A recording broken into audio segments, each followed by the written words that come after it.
Chapter 261. Ordinary Earth mages could use the power of the Earth to form all kinds of attacks. The Forbidden Earth spells, Meteor's Descent, and Fury of the Earth, had the terrifying power to destroy an entire city.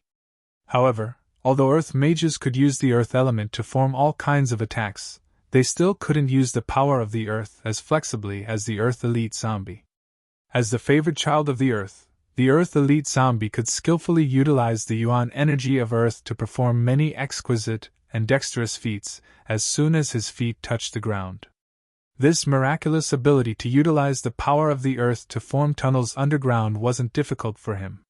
When a tunnel appeared out of nowhere, Trunks knew that it definitely led to the mine. The four great powers of the Valley of Sunshine were fighting fiercely over there, all for the sake of entering the Mithril mine and mining. The appearance of such a tunnel allowed Trunks and the others to directly enter the innermost part without any difficulty. Understood! Trunks grinned and laughed lowly, then raised his voice and let out a cry that resembled an eagle's or a bird's. All sorts of rumbling sounds could be heard in the valley, so Trunks's cry wasn't anything out of the ordinary. Through the Een Demon's observation, Han Shuo saw that Grant and the others had stayed outside the valley. When they heard Trunks's cry, their expressions immediately shook and they cautiously moved towards Tanai. Oh! The berserker Loritan roared towards the sky and swung the battle-axe in his hand. A dazzling curtain of light appeared and enveloped the 7 rainbow sickles within it.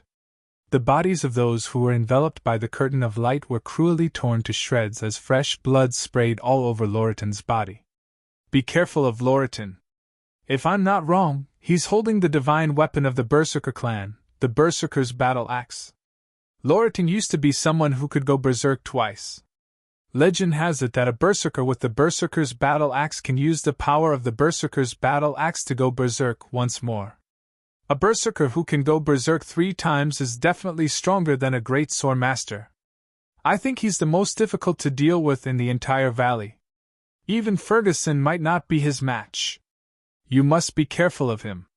Trunks couldn't help but warn Han Shuo when he saw the enraged Loritan, his muscles bulging and a terrifying aura erupting from him. After hearing Trunks' words, Han Shuo was actually a little eager to give it a try. He exclaimed in a low voice, "A thrice berserker, hee, interesting. As for those catarorcs, be careful not to get surrounded by them. Otherwise, when dozens of totem poles strike the ground at the same time, it will create a terrifying shockwave. Once you get caught in the shockwave, it will be very difficult to get out alive." As a veteran of the Valley of Sunshine, Trunks was well aware of the various powers. He couldn't help but remind Han Shuo when he saw that the Battle of Tanai Mountain had officially begun. "Don't worry, I know what I'm doing. Be careful when you go inside. I'll have the Earth Elite Zombie follow you all the way. Once your tracks are exposed, immediately leave through the tunnel. With the Earth Elite Zombie underground, your safety shouldn't be a problem." Han Shuo looked excitedly at the group of people fighting endlessly, a bloodthirsty impulse gradually rising from the bottom of his heart. He opened his mouth to speak to Trunks, then walked towards Tanai Mountain like a ghost. When the little skull that had been summoned by Han Shuo and the Earth Elite Zombie saw Han Shuo leave, it walked to the Earth Elite Zombie's side and patted his shoulder, then followed Han Shuo as usual. Gilbert didn't feel anything special when he saw this scene. After all, this wasn't the first time he'd seen these two creatures interact. However, someone like Trunks, who looked at things with common sense, cried out in surprise when he saw the little skull's strange actions. "Leader, what's wrong?" Grant and the others hurried over from outside as Trunks stared dumbly at the little skull's departing figure.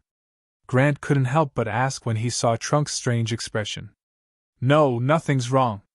Come down with me." Trunks shook his head with a wry smile and waved his hand at Grant, then jumped down into the tunnel. The Earth Elite Zombie was very intelligent. When it saw Trunks jump down, it walked into the depths of the darkness and helped Trunks lead the way. What's going on? Why is there a tunnel?" Grant couldn't help but turn pale with fright when he saw a dark, bottomless tunnel. "Don't ask so much, let's go!" Gilbert shouted and followed Trunks into the tunnel. The group of mercenaries were all scratching their heads in confusion. After staring blankly for a while, they entered the tunnel one after another. When everyone had entered, the tunnel's exit magically closed, leaving no trace behind. At this moment, the valley was a complete mess. More than 100 elites from the 4 great powers of the Valley of Sunshine had suddenly started fighting. When Han Shu, eager to make a move, approached the area, he discovered that the situation had taken an unimaginable turn, completely out of his expectations. Originally, because of the Earth Elite Zombie's sudden disturbance, the other 3 powers had charged towards the Rainbow Sickle Mercenary Band. Among them, the Cairo Mercenary Band had taken the lead, and Loratan was as valiant as a god of war, slaughtering the Rainbow Sickle Mercenary Band as if he was invincible. Even if the Cairo Mercenary Band had the advantage in numbers, if the House of Menlo and the Catter Orc tribe had attacked together, the Rainbow Sickle Mercenary Band would still be in trouble. However, the real situation wasn't like this. The House of Menlo and the Catter Orc tribe experts who had charged over with Loratan and the Cairo Mercenary Band suddenly changed sides when they approached the Rainbow Sickle Mercenary Band. Following Adam Monroe and Catter's roars, the experts from both sides had instead surrounded and killed the Cairo Mercenary Band. Waha, Loratan, oh Loratan, you can't imagine this, can you? The real target of today's battle is your Cairo Mercenary Band. It's rare for you to leave the Valley of Sunshine, so don't even think about going back, haha. Florida of the Rainbow Sickle Mercenary Band suddenly laughed wildly. His voice was loud and clear as he floated in the air, spreading to every corner of the valley. Times have changed. The Cairo Mercenary Band has been in charge of the Valley of Sunshine for too long. You should move your position no matter what. Adam Menlo, the patriarch of the House of Menlo, also spoke in a sinister voice as he flew towards Loratan on the back of his golden rock. The situation had suddenly taken an astonishing turn.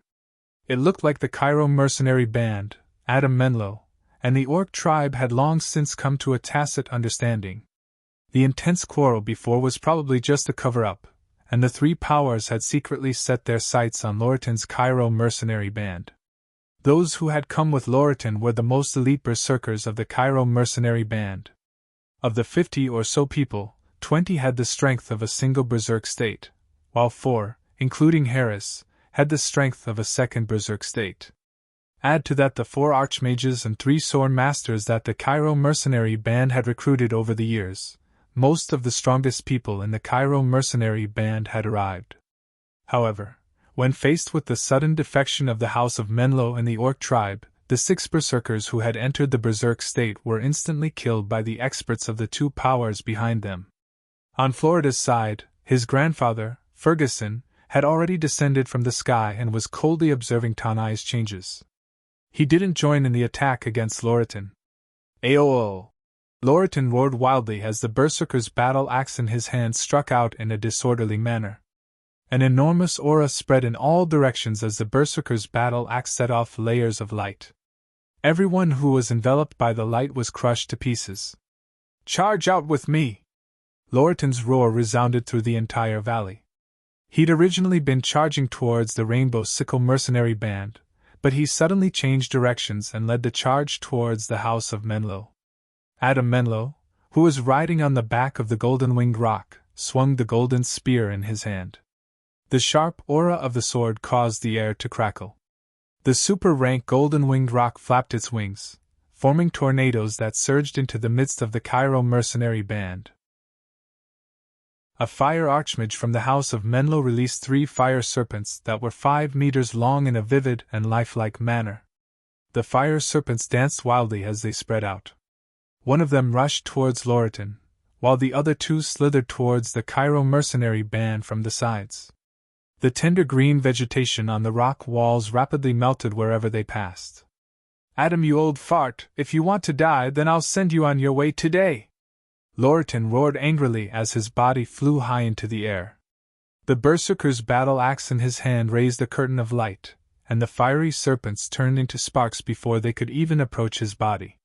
Silver light shot out from the berserker's battle axe like a waterfall flowing against the current, shooting towards Adam Menlo on the back of the golden-winged rock.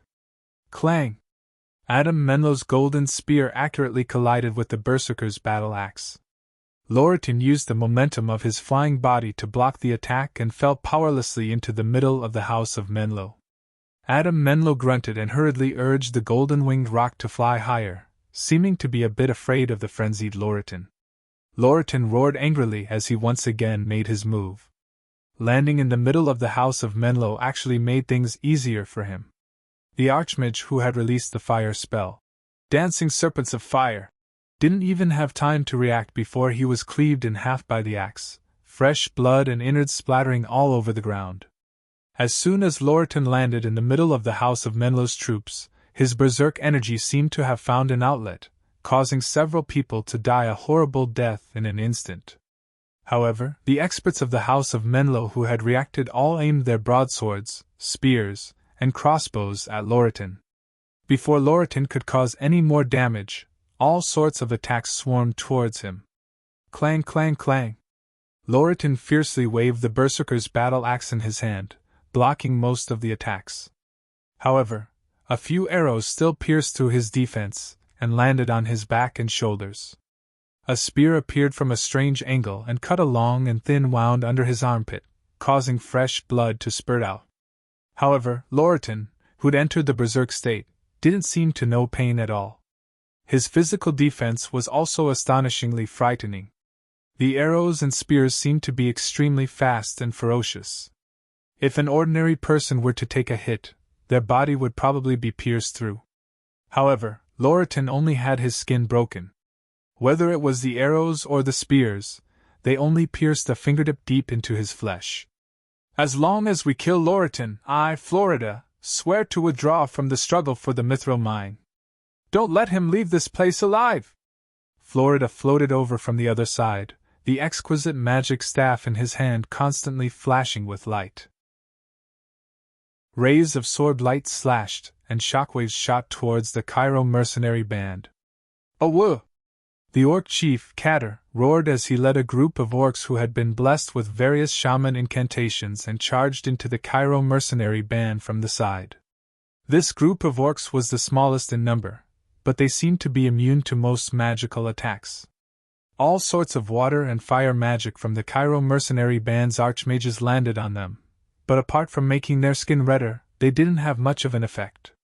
He struck the ground, and a surge of energy surged into the ground. In front of Katter, an archmage of the Cairo mercenary band, as well as the deep-water venom python he was riding, were both struck by an enormous tremor. The deep-water venom python died on the spot, and the archmage of the Cairo mercenary band bled from all 7 orifices. He hurriedly used levitation to fly into the sky. This battle included all the true experts of the 4 great powers of the Valley of Sunshine. After each expert died, their unwillingness, resentment, and murderous auras were attracted by a force and gathered behind a giant boulder. Behind the boulder, the originally excited Han Shuo's eyes were as red as blood. Clouds of blood-red killing intent swirled around his body. As more and more experts died, the terrifying aura on Han Shuo's body grew thicker and thicker. Oh! A long and crazy howl suddenly sounded from afar. A huge rock the size of a house suddenly broke into pieces and shot out in all directions. The killing intent around Han Shuo's body condensed into strange waves of blood as he glared viciously in front of him. The terrifying evil aura on his body spread wildly in all directions. All the experts of Tunai Mountain felt this violent and cruel killing intent, and all of their gazes suddenly focused on Han Shuo. Dashing out with a whoosh, Han Shuo turned into a beam of bloody light and shot into the Rainbow Sickle mercenary band. He was like a bloodthirsty demon as he punched out. 3 senior swordsmen of the Rainbow Sickle mercenary band were pulverized into a bloody mess by the waves of blood that came from his fist. It's him! It's him! Kill him! Florida had an unforgettable hatred for Han Shuo.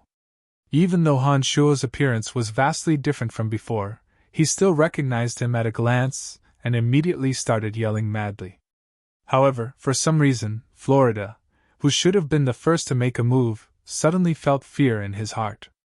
Although he roared at the top of his lungs to kill Han Shuo, he subconsciously retreated instead. It was obvious that he was afraid. Chapter 262. Heh, Florida, we meet again! Han Shuo's eyes were crimson red as he laughed sinisterly, as if he had been possessed by a demon. Once a person in the bloodlust realm went berserk, they would logically lose their mind and sink into a state of endless slaughter. They wouldn't be able to face their surroundings with a clear mind. However, Han Shuo and the demon's lair edge had absorbed an enormous amount of killing intent during their last trip to the forbidden area. The pure energy had merged with the demon infant and seemed to have a miraculous effect. Having fallen into the bloodlust realm this time, Han Shuo could feel the killing aura swirling around his body.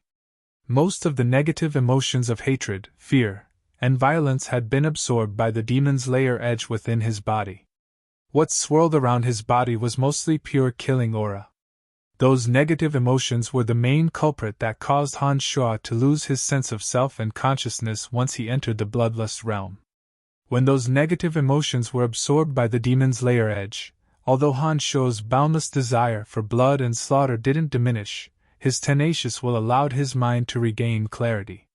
It wasn't like when he was in the forbidden area, where he almost killed Gilbert without distinguishing between friend and foe. You can't escape. You must die today. Kill him for me. Florida retreated far away until he thought he was in a safe place before saying hatefully, You didn't die. On Florida's side, Grand Magus Ferguson of the Church of Light looked at Han Shuo in shock and yelled, You haven't died yet, how could I be that fast? Heh. Han Shuo threw his head back and cackled strangely. He was like an eagle spreading its wings and soaring high. A thick stench of blood spread from his body, forming an area filled with a bloody mist with him as the center. A terrifying and ruthless aura exploded from that area. The energy of the experts who had just died and hadn't disappeared were all drawn and gathered by the bloody mist. Han Shuo's aura grew stronger and stronger, like a red cloud of fire, enveloping the light Grand Magus Ferguson. What magic is this? Even with Ferguson's insight, he still couldn't understand Han Shuo's method of attack. However, he could instinctively feel the danger. The magic staff in his hand flashed brilliantly as the light magic, illuminate, was released. He, like Florida, hastily dodged backwards. When the light magic, illuminate, was released, it was as if a scorching sun had appeared out of nowhere in the sky. A large ball of blinding light surged towards Han Shuo with a pure and holy power. It was a pity that universal illumination, which had the ability to dispel evil, had no effect at all on the strange noises caused by Han Shuo's magical yuan. Han Shuo's presence grew stronger and stronger as the people below died tragically. A large patch of bloody mist covered the area, and the 7 or 8 rainbow sickle mercenaries below suddenly felt an evil energy surge into their bodies. They all cried out in pain as their bodies swelled and exploded. Who are you? You're even more evil than the Calamity Church, I won't let you go! The 7 or 8 rainbow sickle mercenaries didn't have any resistance at all as their bodies exploded in an instant. This made Ferguson furious as he pointed at Han Shuo and roared. Old fart, I reminded you last time, but you didn't listen. Although Han Shuo's mind had returned to normal in the bloodlust realm, he still couldn't suppress his desire to kill. He commanded the demonic cloud to envelop the rainbow sickle mercenary band with a cruel voice. A banner of blood flooded in the air as the thick, murderous aura around Han Shuo's body surged into it. The banner released a thick mist of blood that was entwined with the image of 100 evil spirits baring their fangs and brandishing their claws. The blood seether was a demonic treasure that Han Shuo had refined in 3 months of closed-door cultivation. It was specifically used in the bloodlust realm. The blood seether contained the existence of Han Shuo's life essence, and could transform the murderous aura on Han Shuo's body into a mist of blood that would cause one's blood to burn and explode. Now that it had been released by Han Shuo, it immediately displayed its wondrous effects through the transformation of the murderous aura. As the number of people dying around them increased, the terrifying aura around Han Shuo's body grew stronger and stronger. Those who were enveloped by the bloody mist couldn't control the boiling of their blood, and all of them died a horrible death. Use wind magic to blow away the blood mist. Hurry! Florida turned pale with fright when he saw the blood mist engulfing them like a cloud. He hurriedly instructed. The wind mages on the other side immediately released hurricanes and tornadoes as soon as he'd finished speaking. The fierce wind whistled through the air, wreaking havoc and everything like knives. The bloody mist formed by the blood seether was indeed blown away by a dozen small tornadoes and couldn't be condensed as freely as before. No demonic treasure was perfect. Han Shuo wasn't surprised that the blood mist on the bloodlust banner would be blown away by wind magic, nor was he discouraged in the slightest. While Florida was shouting and the remaining experts of the Rainbow Sickle mercenary band were attacking together, Han Shuo's body flew backwards and quickly landed in the air above Loritin's head. Loritin, I'll help you break out of the encirclement. That cursed shop belongs to me. In addition, the Soul Destroyer mercenary band has the right to openly recruit mercenaries in the Valley of Sunshine. How about it? The murderous Han Shuo stood proudly in the air and proposed as he looked down at Loritin, who was covered in cuts and bruises. It was obvious that the three great powers of the Valley of Sunshine had colluded to plot against Loritin this time. If Loritin died here, then the Valley of Sunshine would instantly fall into chaos. The Rainbow Sickle mercenary band would be the most likely to take control of the situation. This was something that Han Shuo didn't want to see and was also detrimental to the development of the Soul Destroyer mercenary band. Therefore, even if it wasn't for Loritin, Han Shuo had no choice but to help Loritin break through for his own and Trunk's benefit. However, it would be even more perfect if he could gain some benefits before helping Loritin. Han Shuo also believed that Loritin wouldn't reject him at this time. As expected, Loritin didn't hesitate at all. He raised his head and shouted almost as soon as Han Shuo finished speaking. I promise you, as long as our people can leave the valley alive, I'll give you an additional 10,000 gold coins. Deal! Han Shuo replied calmly. Magical incantations were chanted one after another, and the canopy of necromancy was released. The sky was covered by dense dark green clouds that wouldn't disperse. Several acid swamps suddenly formed and landed in the center of the Katter-Orc house of Menlo's troops. Mysterious incantations were chanted from Han Shuo's mouth. As Han Shuo waved his hand, rays of strange light shot out under the cover of the canopy of necromancy, landing on the bodies of the experts who had just died not long ago. A terrifying scene appeared. Those who had just been killed stood up shakily, their gazes lifeless and inhuman. Fresh blood flowed out of the wounds on their bodies, and some of their internal organs could be clearly seen. What was even more terrifying was that some of their intestines were flowing out of their ruptured stomachs, dangling at their waists like unfastened trouser pockets. When these dead people from the four great powers stood up one by one, they immediately caused an intense shock and fear to the living. All the living who noticed this scene let out indescribable screams of terror. For a moment, the Tanai of the Sun was a chaotic mess. Corpse resurrection was one of the most terrifying and memorable of necromancy magic spells. It had already become an ancient legend and hadn't appeared on the continent for thousands of years. There were no records of this terrifying magic spell in the declining necromancy magic spells of today. However, on such a dark night, in such a place, the four great powers of the glorious Tanai of the Sun were fortunate enough to witness this evil spell that had been lost for thousands of years. A legend was a legend after all. When those corpses stood up one by one and brandished the weapons they had used when they were alive to attack, the shock instantly destroyed their willpower. Oh my God, how is this possible? Grand Magus Ferguson of the Church of Light let out a painful groan. His eyes were wide open as he looked at everything that was happening in disbelief. Loritin, don't say that I didn't help you. Take this opportunity to break out of the encirclement. Han Shuo grinned coldly. One by one, zombies and skeletons appeared out of thin air, including those that had just been resurrected. They all charged towards the shocked experts of the four great powers. Under the cover of the canopy of necromancy, these dark creatures were like fish in water, their speed and strength greatly increased. After being reminded by Han Shuo, the equally shocked Loritin suddenly came to his senses. He immediately yelled, "What are you waiting for? Charge out!" The impact of his words caused the experts of the Cairo mercenary band who had fallen into a state of stupor to wake up.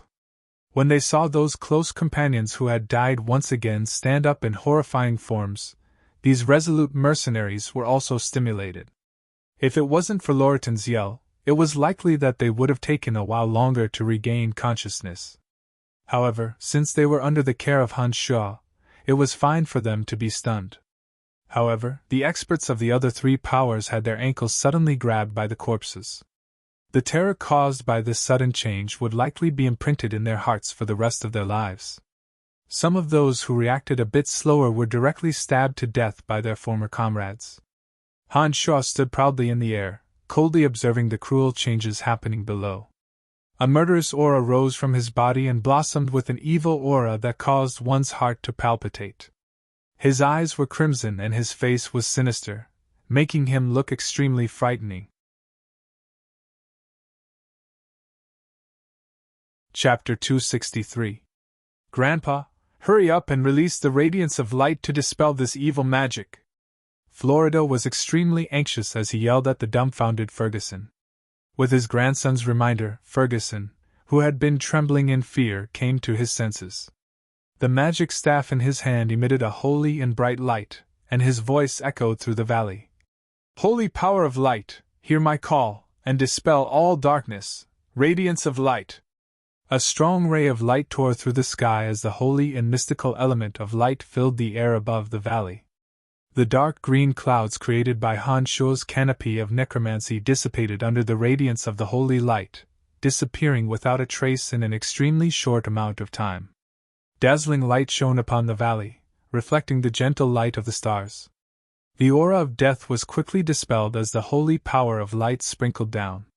The dark creatures that Han Shuo had summoned began to emit smoke from their bodies as their speed and strength were hindered. However, the newly resurrected corpses were the least affected by the radiance of light. Although their skin also emitted white smoke, they could still move freely and continued to charge towards the three great powers. The experts who had died not long ago also had the aura of dark creatures in their bodies due to Han Shuo's necromancy magic. However, they had just died and the aura of darkness in their bodies was still very weak. Therefore, they could still barely resist the light magic when it landed on them. Thanks to Han Shuo's earlier reminder, Loriton and the remaining 20 or so people of the Cairo mercenary band had broken through the encirclement of the three great powers while the House of Menlo was still in a daze, running towards the entrance of the valley. When the radiance of light sprinkled down, Han Shuo knew that the effects of the canopy of necromancy would definitely be dispelled. The summoned dark creatures wouldn't be able to escape either. However, some of the acid swamps had already been released, and the experts chasing after Loriton's group were more or less affected by the acid swamps. Among them, the House of Menlo was the most affected. The experts of the House of Menlo riding magical beasts of various ranks stepped into the acidic bog in a panic. Their legs were immediately corroded by the acidic bog, rapidly rotting away. It was similar to the reaction of dark creatures after being exposed to the radiant glory. Be careful, this damned evil necromancer! I'll kill him! The House of Menlo had expended many years of effort to gather this batch of high-level magical beasts. However, they had accidentally stepped into the acid swamp, and 5 or 6 magical beasts of rank 2 and 3 had died in an instant. This caused Adam Menlo to be incomparably enraged, and he roared at Han Shuo. Hee, you want to kill me? Come! The ballista bolts and spinning axes from the House of Menlo below suddenly missed. They didn't even touch the corner of Han Shuo's clothes. Wow, what's going on? How did it become 4 people? Damn it, am I seeing things? The experts of the House of Menlo exclaimed in disbelief. Ferguson and the other 2 also didn't know what was going on. As mages, Ferguson and Asa dodged instinctively. Only Adam Menlo, who was riding on the golden rock and wielding the golden spear, attacked the Han Shuo in front of him even though he was equally shocked. At this moment, a series of whistling sounds pierced through the air. 7 bone spurs shining with a cold glint shot towards the golden-winged rock beneath Adam Menlo from all directions. On top of a huge rock, the little skull stood proudly. His purple demon eye glowed brightly as he firmly locked onto the golden rock beneath Adam Menlo. Under the little skeleton's control, the 7 bone spurs spun in a strange trajectory. As they flew towards the wings of the golden-winged rock, the 7 bone spurs shone with a brilliant jade light. They were as sharp and cold as 7 bright snow blades. The bone saber struck the golden-winged rock's wings, producing clanging sounds. The golden-winged rock let out a sharp, low cry. Golden feathers flew off its wings with specks of blood. The golden-winged rock was clearly injured. Adam Menlo, who'd been charging aggressively at Han Sho, was now brandishing his golden spear and continuously blocking the 7 bone spurs' attacks. Curses rang out incessantly from his mouth, and it was obvious that he was beyond angry. "Old thing, you want to kill me? Kiki!" Han Sho, who'd been flying towards Ferguson and the other 2, disappeared into thin air. At this moment, his body suddenly appeared 10 meters above Adam Menlo's head. Han Sho's eyes were crimson red as he laughed maniacally. The murderous aura around his body condensed on his arms. As Han Sho's 2 hands bombarded, the thick murderous aura surged downwards like layers of blood waves. "Damn it!" Adam Menlo cursed. The golden spear that had been blocking the 7 bone spurs had no choice but to immediately lift up. He exerted his Sky Knight's fighting aura to the limit, forming a silver light screen to block the invasion of the blood waves. However, the blood waves formed by the murderous aura contained a terrifying power. The thick murderous aura covered the sky and covered the earth. It was as heavy as a mountain pressing down. The light screen formed by the condensed fighting aura was only able to resist for the time of 2 breaths before it was suddenly broken by the blood waves. With a loud rumble, the blood waves poured down like the waters of the Milky Way, violently shooting towards the body of the golden-winged rock that was tightly wrapped around Adam Menlo. The 10-meter-tall golden-winged rock was directly smashed into the ground from the sky, causing the earth to shake and the mountains to shake. When the experts of the House of Menlo below saw that their patriarch and the golden-winged rock had been forcibly struck down from the sky by Han Sho, they were all extremely frightened. They gave up on chasing Lorton and instead swarmed towards the area, immediately surrounding the bloodied golden-winged rock as soon as they arrived. Seeing that the experts of the House of Menlo had already surrounded Adam Menlo and the golden-winged rock, Han Sho, who was frozen in the air, didn't make a move against Adam Menlo, who was trapped by the golden-winged rock. The terrifying aura on his body and his crimson eyes returned to normal. Han Sho's true strength was enough to face a Sky Knight or Great Sword Master head-on. If Little Skull was added to the mix, then he would have a better chance. However, the reason why he'd been able to happily strike down Adam Menlo and the golden-winged rock was because he'd borrowed Tanai's murderous aura. When the attack landed, the murderous aura that he'd absorbed from the valley was completely released. Han Sho, who was in the bloodlust realm, also returned to normal, his emotions calm and steady.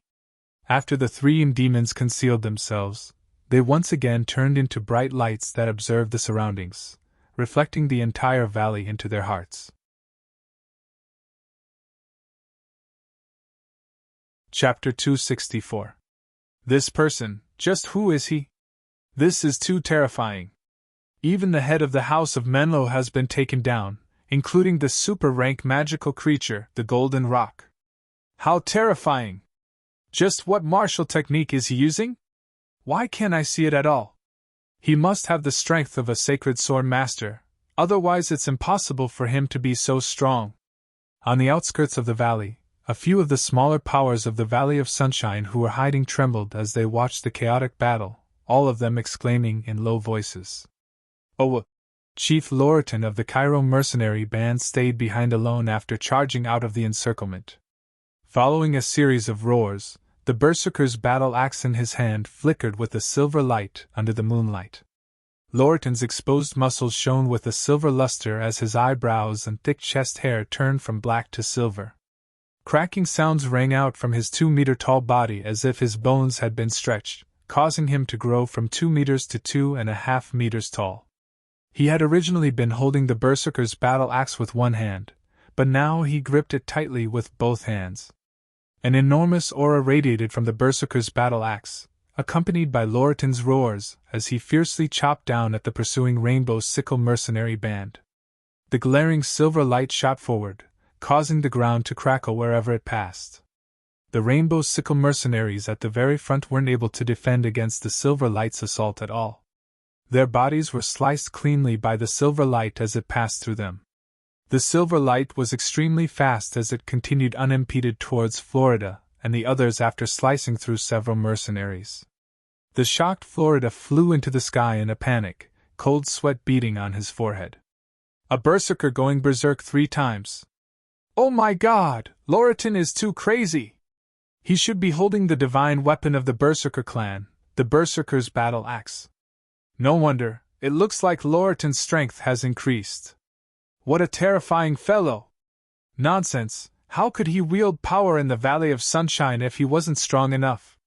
Those who were hiding in the shadows couldn't help but exclaim when they saw Loreton go berserk again, reaching the legendary level of 3 berserk transformations that very few berserkers could achieve. Shoot him!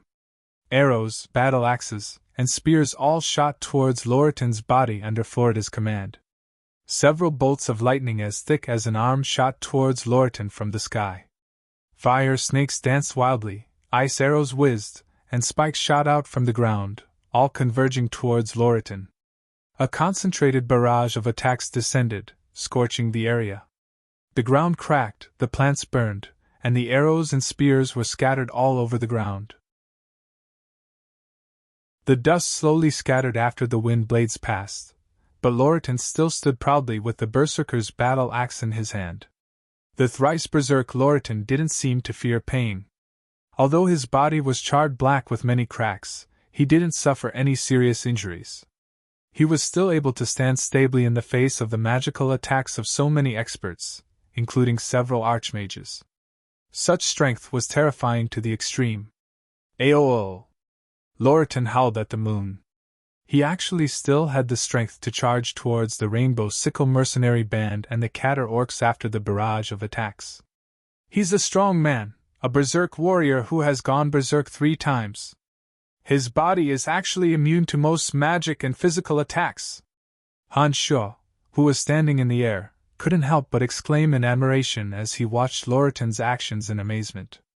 The Berserker's battle axe radiated silver light in all directions as Loreton threw it out. The Berserker's battle axe twirled in the air, and the archers who were shooting arrows in the back were immediately sent flying into the air. The Berserker's battle axe spun in a strange circle and flew back into Loreton's hands. It actually contained a bit of the essence of the law of magic control. However, the Berserker's battle axe couldn't spin for long, and it fell back into his hands after flying in a circle. It wasn't like the demon's lair edge that could follow his will and keep circling in the air. With a low chuckle, Han Shuo suddenly shot out the demon's lair edge while everyone's attention was on Loreton. A streak of purple light shot out and whistled towards Thunder Archmage Asa. Asa hated Han Shuo the most, but because Han Shuo had split into 4, he had no choice but to stay far away to avoid being killed by Han Shuo.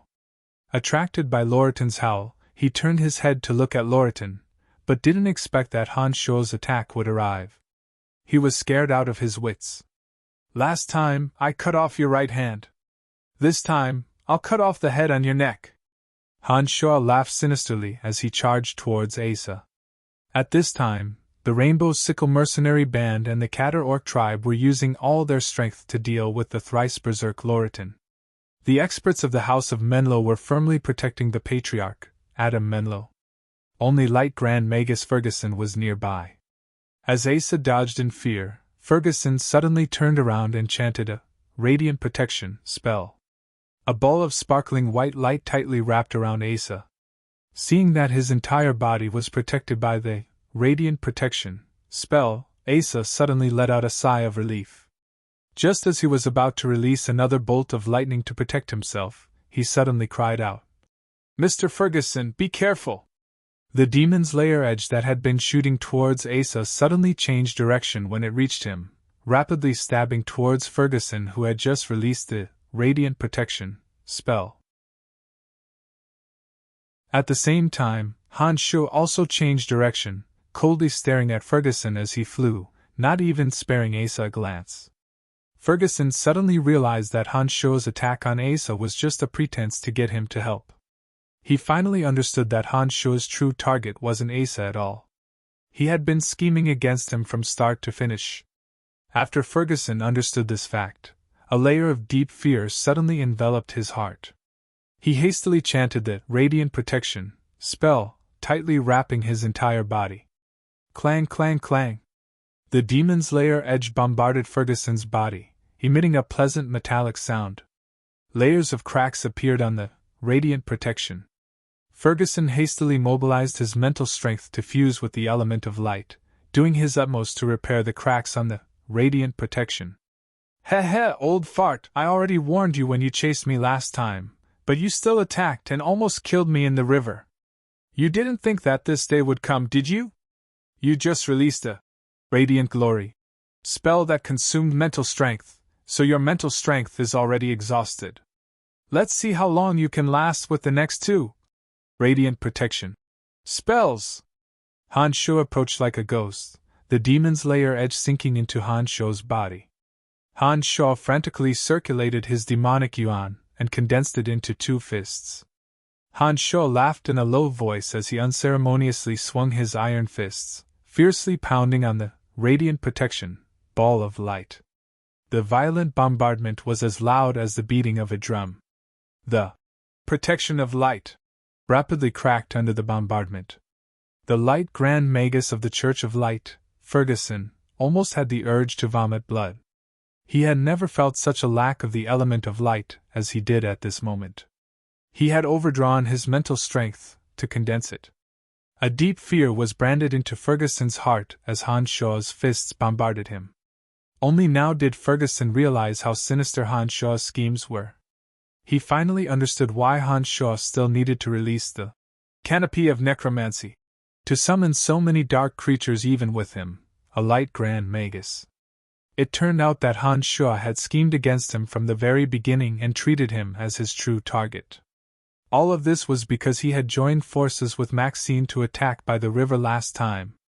Han Shuo had expended a great deal of mental strength to release the radiant glory spell, then feigned an attack on Asa so that he could once again use the radiant protection spell that consumed a great deal of mental strength.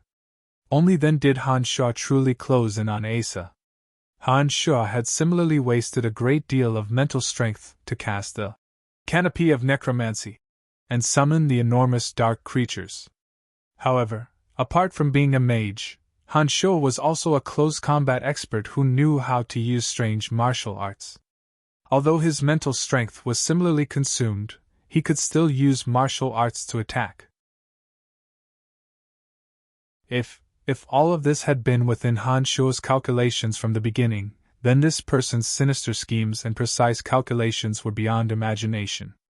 Ferguson had never been as afraid of a person as he was at this moment. You still dare to chase me? Damn it! Who the hell do you think you are? You can decide my life and death, you old fart. You only know how to protect your own. I'll make it so that you won't be able to chase me in the future. As he cursed, Han Shuo bombarded the radiant protection spell. Under the double blows to his soul and body, Ferguson finally couldn't take it anymore. A large mouthful of blood sprayed from his mouth onto the radiant protection spell. The sparkling white, radiant protection, was dyed red with blood, and the cracks grew larger and larger. Florida, what the hell are you still chasing for? Your grandpa is about to be beaten to death. On the other side, Asa continuously chanted lightning spells to bombard Han Shuo, but Han Shuo kept changing his position to avoid them. Fist after fist bombarded the radiant protection spell without pause. Seeing that Ferguson was already vomiting blood, Asa finally couldn't help but curse loudly. A thrice berserker couldn't maintain his berserk state for too long. Loriton had already turned to escape. On the other side, Florida was about to give chase with all his might when he heard Ace's curses. He couldn't help but look back in panic when he heard Ace's curses. Goodbye, old fart! Under Florida's gaze, Han Shuo smirked and smashed his fist onto the cracked, radiant protection. The radiant protection, had long since been overwhelmed and shattered in a ball of purple light. A blood-stained Ferguson suddenly appeared and powerlessly fell to the ground. He was obviously dead. Kiki! Cackling crazily, Han Shaw flew higher and higher, swaggering away under Florida's murderous gaze.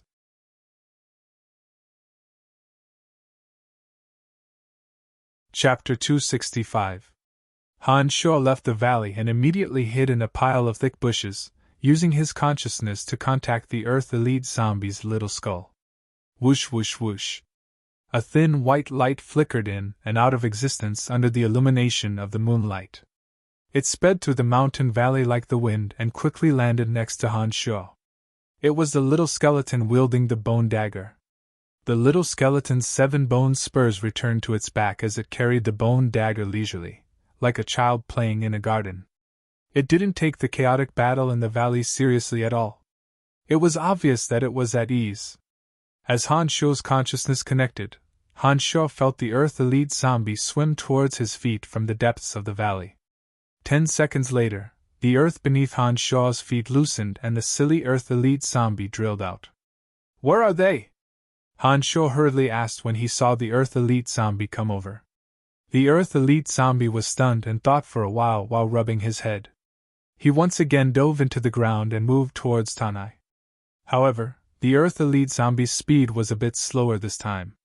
Han Shaw focused his eyes and noticed that the Earth Elite Zombie had just drilled out of the ground, had split open a tunnel wide enough for one person to pass through. It looked like the Earth Elite Zombie had immediately dropped everything and tunneled into the ground after being summoned by Han Shaw. He obviously didn't care about the safety of Trunks and the others. After listening to Han Shaw's question, the Earth Elite Zombie finally realized that he was the one leading the way. Therefore, he began to use his talent to dig another tunnel on the way back and forth. The Earth Elite Zombie could freely swim in the depths of the earth, but the others didn't have this miraculous talent. Therefore, a tunnel leading to this place was necessary. When the Earth Elite Zombie used his advantage as a favored child of the earth to start digging a tunnel to the valley, his speed obviously wasn't as fast as traversing the earth alone. The 3 demons were in the distance. One of them was following the leader of the Cairo mercenary band, Loritan. Loritan's body had returned to its second berserk state, and he was leading a group of Cairo mercenary band experts in fleeing towards the Valley of Sunshine. After the fierce battle in the valley, the Cairo mercenary band had suffered great losses. 10 of their experts had been killed, which made Loritan furious to the extreme. However, Loritan understood that it was impossible for the Cairo mercenary band to win outside the Valley of Sunshine, so he planned to return to the Valley of Sunshine with all his might and take revenge later. The other demon was still in the mountain valley. Due to the light Grand Magus Ferguson being beaten to death by Han Shaw, Florida had received a great deal of shock. He was currently hugging Ferguson's corpse and bawling his eyes out, completely forgetting to continue leading his men in pursuit of Loritan. Ferguson had doted on his grandson the most, and had paved a bright path for his growth. It was because of Ferguson's identity in the Church of Light that Florida had the confidence to compete with Loritan for the position of ruler of the Valley of Sunshine. However, this grandfather who had protected and educated him since he was young had suddenly been beaten to death by Han Shaw. It was hard to say if he would still be able to borrow the power of the Church of Light in the future. To Florida, his grandfather's death was something he couldn't bear emotionally on one hand, but it was also related to his own practical benefits on the other. With the two working together, this ruthless and scheming Rainbow Sickle mercenary band leader couldn't help but sob bitterly. Not far from Florida, a group of people from the House of Menlo had heavily surrounded the wounded patriarch Adam Menlo. Under Han Shaw's shocking attack, Adam Menlo had first used all his fighting aura to defend himself, but was then firmly wrapped up by the golden-winged rock and managed to escape death. However, although he had escaped death, his companion of dozens of years, the golden-winged rock, wasn't so lucky. The golden-winged rock had almost been turned bald by the little skull's bone knife. More than half of the golden feathers on its wings had been severed. When facing Han Shaw's shocking attack, the golden-winged rock had instinctively protected Adam Menlo. His enormous body had suffered a heavy blow, and his injuries were extremely serious. At this moment, Adam Menlo's mood was extremely dispirited and also extremely angry. Trembling, he touched the bald and blood-stained wings of the golden-winged roc and roared furiously. "I want to kill him! I must kill him!" The small powers that had been hiding around Tanai had seen the shocking changes that had happened to Tanai. Han Shaw's violent actions tonight had already been branded into their minds, causing the name of the Soul Destroyer mercenary band to resound. Because of Han Shaw's actions tonight, it was clear that he had an extremely close relationship with the Soul Destroyer mercenary band. No one dared to underestimate the strength of the Soul Destroyer mercenary band. Han Shaw used the 3 demons to observe the surroundings. After a while, the Earth Elite Zombie once again leapt out of the ground. This time, the Earth Elite Zombie tugged on Han Shaw's sleeve and pointed at the underground tunnel, looking as if he was waiting for a commendation. Patting the Earth Elite Zombie's shoulder, Han Shaw smiled and said, "Well done, you did the right thing this time." "What did you do the right thing?" Trunks followed up and jumped out of the tunnel, chuckling as he asked. When Trunks jumped out, Gilbert also jumped out of the ground with a large sack on his shoulder. Behind him, Grant and the others all carried sacks on their backs, their faces full of excitement and joy. "How was it?" Han Shaw asked with a smile as he saw the expressions on their faces. He knew that they must have had some gains. "It was very difficult to enter inside. Some of the sharp rocks were as sharp as knives. If it wasn't for your help, I'm afraid we wouldn't have been able to enter at all. We killed a few people from the Rainbow Sickle mercenary band in passing and robbed them of the ores they were mining. We dug up some more and brought it all up here." Trunks seemed to be in an extremely good mood as he chuckled and explained. "It looks like the Rainbow Sickle mercenary band has indeed started to take action with their geographical advantage. Florida actually dared to say that he would kill Lorton and that the Rainbow Sickle mercenary band had given up on the Mithril mine. How shameless! Oh, right, how big is this mine and how much has been mined?" Han Shaw looked down on Florida's solemn assurance, and his expression changed as he followed up with a question. Shaking his head, Trunks said helplessly, "I don't know. The places we've come into contact with are limited. We've only been carrying some ores, all raw ores. There seems to be a portion of mithril in them, but we'll need to find someone to verify this time's gains. If the Metal Elite Zombie had refined it, then it would be able to use its innate talent to understand just how big the mine was. With the Metal Elite Zombie's control over metal ores, it wouldn't take long for all the ores in the mine to be gathered together. This mithril mine wouldn't even have a grain of mithril left in a short amount of time.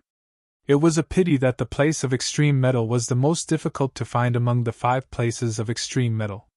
It was impossible to refine the Metal Elite Zombie if one couldn't find it for the time being. Otherwise, with the Metal Elite Zombie, Han Shaw wouldn't need to worry about ores at all.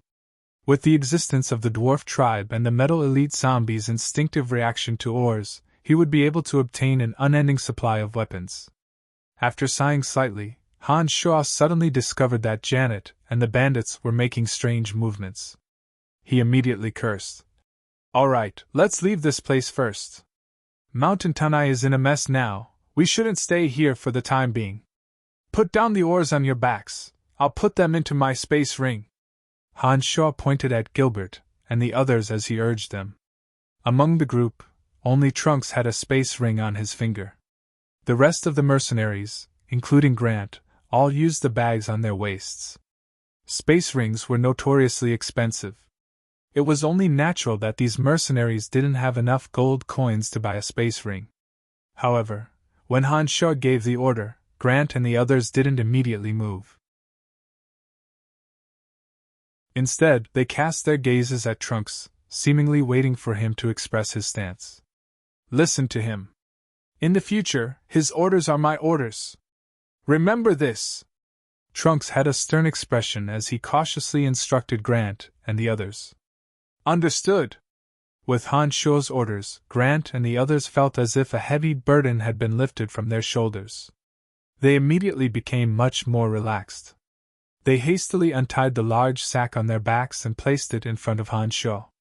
Such a large sack was filled with gravel of all sizes. The weight wasn't something an ordinary person could bear.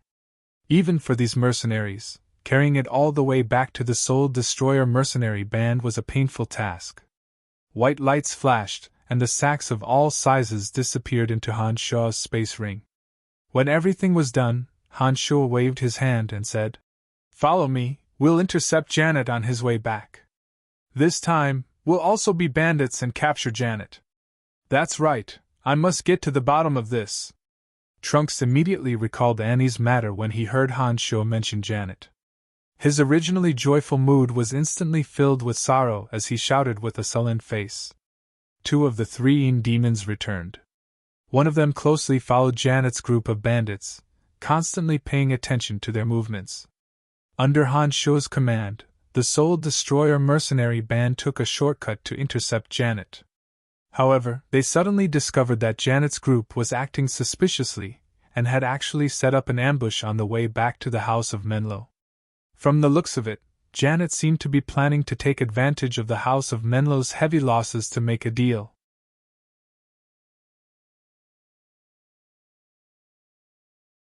Chapter 266. When Janet's group of bandits had concealed themselves and planned to strike the House of Menlo while they were down, she didn't know that she herself had become someone else's prey. Adam Menlo was injured, and the golden-winged rock had transformed into a golden-haired middle-aged man with cuts all over his skin. Under the protection of the House of Menlo elites, he gradually retreated in the direction of the House of Menlo.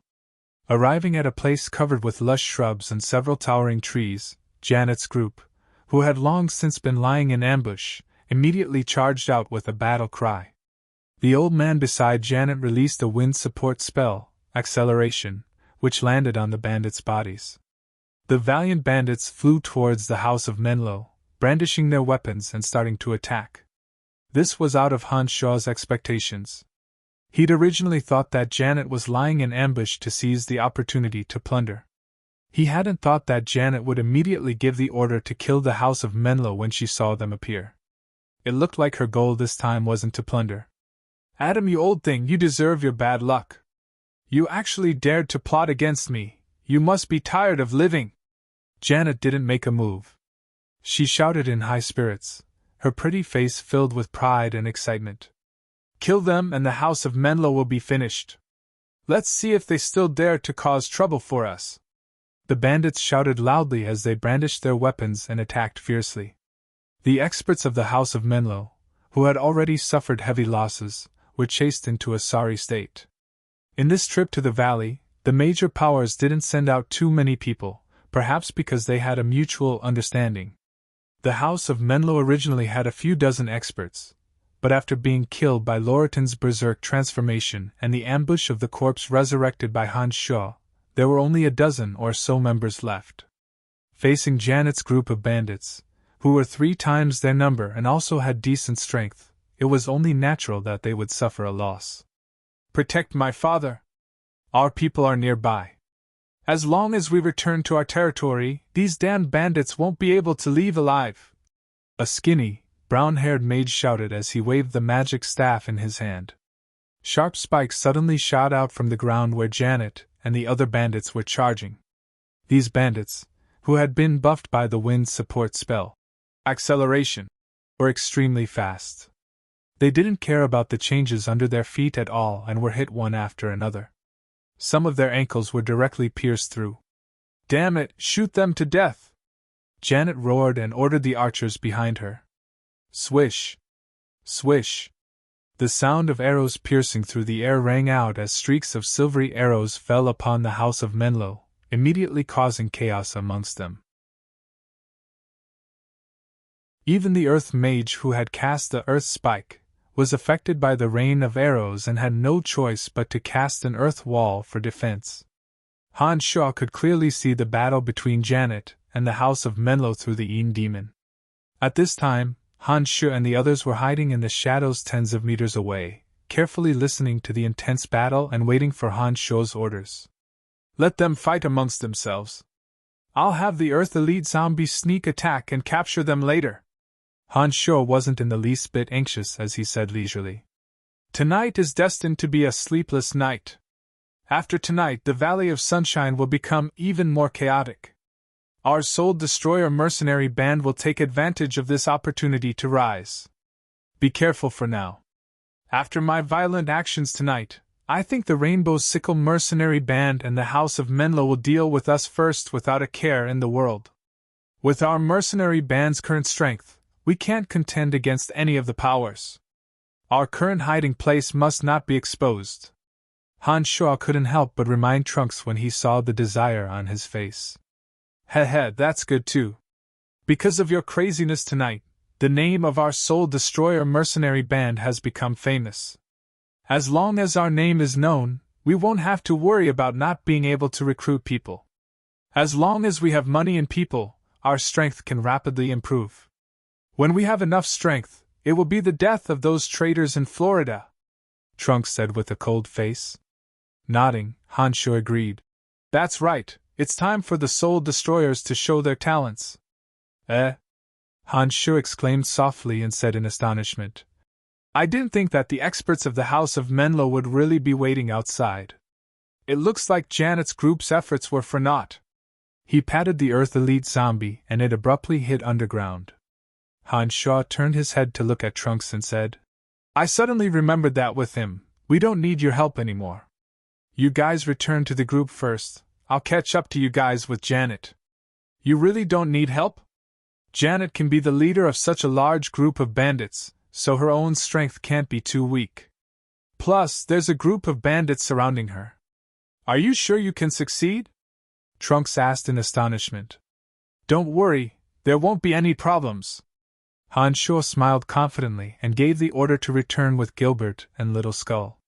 He and the Earth Elite zombie hid in Janet's direction. This night was destined to be chaotic. The experts of the 4 great powers of the Valley of Sunshine had tacitly entered the valley, but they had all set up an ambush outside the valley. As the 4 great powers had all suffered losses in their campaigns against each other, the smaller powers that originally didn't dare to act rashly had long since harbored resentment after being suppressed by the 4 great powers. Add to that the fatal temptation of the Mithril Mine, no one could predict if they would do something crazy. Even though Trunks and the others were very familiar with the terrain of the Valley of Sunshine, Han Shuo was still worried that they would be in danger on the way.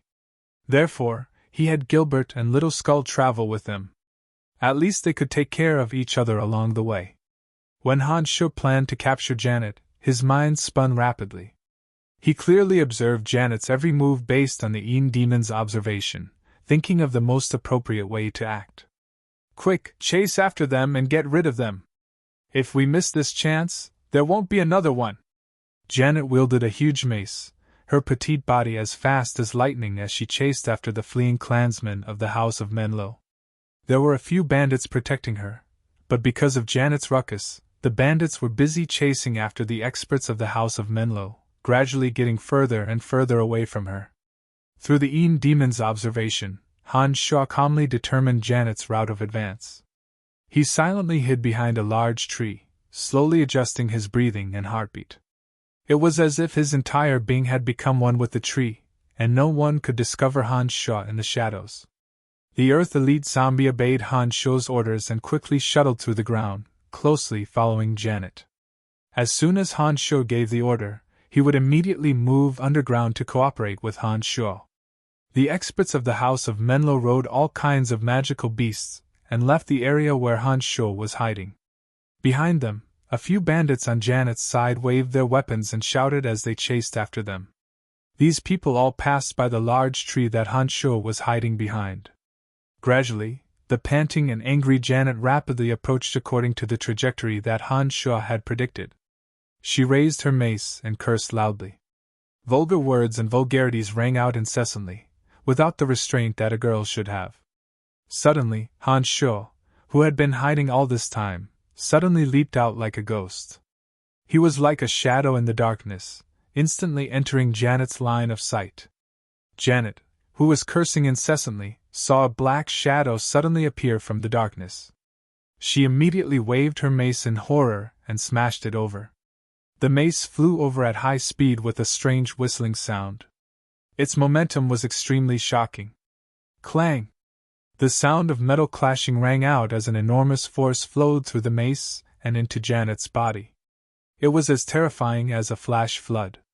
This caused Janet, who was flying at high speed, to uncontrollably stagger backwards. "It's you!" With one strike, Janet already knew that the newcomer's strength far surpassed hers. When Han Shuo's figure appeared, Janet immediately turned pale with fright and cried out. Seeing that the newcomer was Han Shuo, Janet, who had just seen Han Shuo's strength while hiding in the darkness, knew that her strength was inferior to Han Shuo's. She didn't even think about it and hurriedly retreated.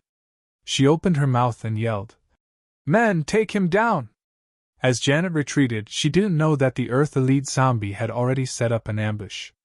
A pair of arms suddenly stretched out from the ground and accurately grabbed onto Janet's retreating ankles, preventing her from evading. Janet was scared out of her wits, frightened by this sudden turn of events. She trembled and screamed, "Help! What's holding on to me? It's too late!" With a light shout, Han Shuo had already arrived in front of Janet. Then, Janet felt her entire body tighten, as if her body didn't belong to her, and she gradually lost all strength. "Let go of her, or you will suffer our vengeance at all costs." The crippled wind archmage Billy quickly floated over with the wind magic, haste, glaring angrily at Han Shuo as he shouted, "I need to ask her some questions." "I won't take her life, don't worry," Han Shuo said to the rapidly approaching archmage Billy as he carried the unconscious Janet. "You promise you won't hurt her?" On the other side, wind archmage Billy was afraid that Han Shuo would kill her, so he yelled at the bandits around him who were also furiously approaching. He stared fixedly at Han Shuo as he spoke. "Of course, I won't take her life. Otherwise, she would have died a long time ago." Han Shuo nodded in response, then carried Janet and soared into the air, saying, "At most 3 days, she will definitely return safely. Don't worry." As soon as he finished speaking, Han Shuo gave the Earth Elite zombie the order to retreat. The man and the zombie gradually moved further and further away in the direction of Trunks and the others.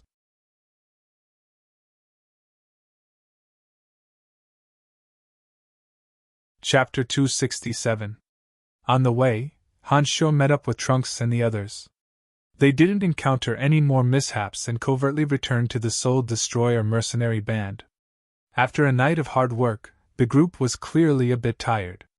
However, Trunks had waited for so many years and obviously didn't want to waste even a moment.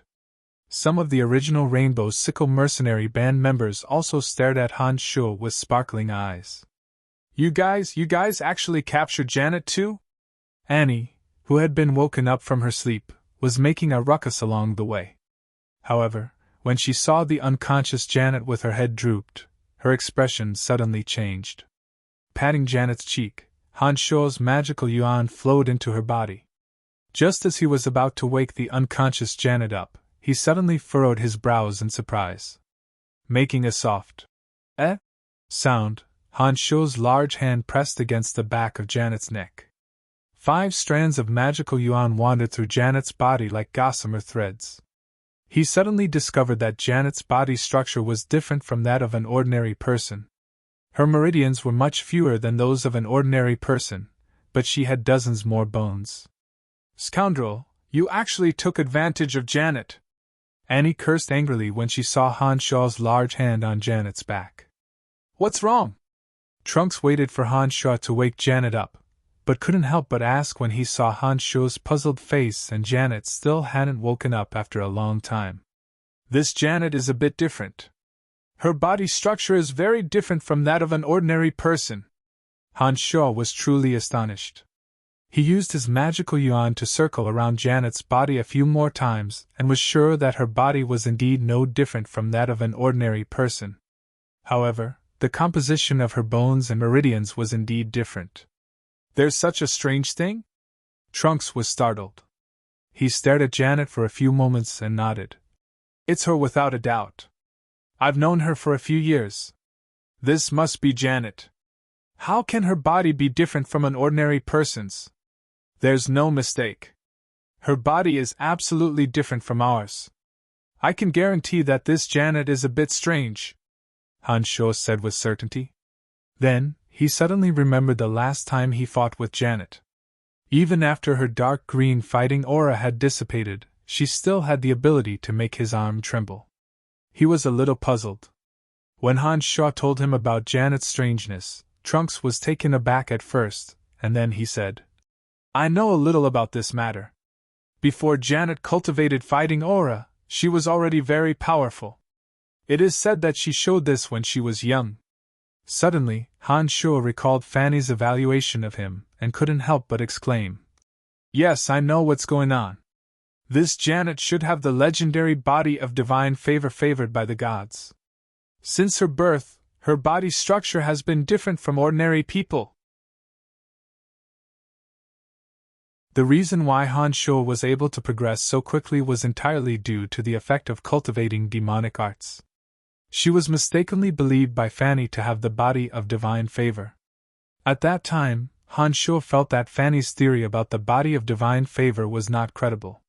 But now that he understood Janet's body structure, he realized that there were indeed some magical things on this strange continent. Oh my God, this female bandit actually has the body of divine favor. Legend has it that those with the body of divine favor will become top experts. I didn't expect to meet one. Trunks was also a little shocked as he looked at the unconscious Janet in disbelief. Are you afraid now? Hurry up and let us go, or else Janet will not forgive you in the future. Annie clenched her small fist and shook it at Trunks with a threatening tone. Shaking his head, Han Sho smiled and said, So what if she has the body of divine favor? She's still caught by me in the end. Wake up. After removing the restriction on Janet's body, Han Sho patted Janet's face and said softly with a smile, #%%. As soon as she woke up, Janet didn't say a word and started cursing at Han Sho. Such a pretty girl spouting vulgarities gave Han Sho a very strange feeling. I'll leave it to you. She can only move her mouth now. Han Sho stood up with a wry smile, patted Trunks on the shoulder, and walked outside. As soon as Han Sho left the cave, Odysseus and the others also tactfully walked out, leaving Trunks and some of his former comrades behind to interrogate Janet about Annie's past. Brian, long time no see.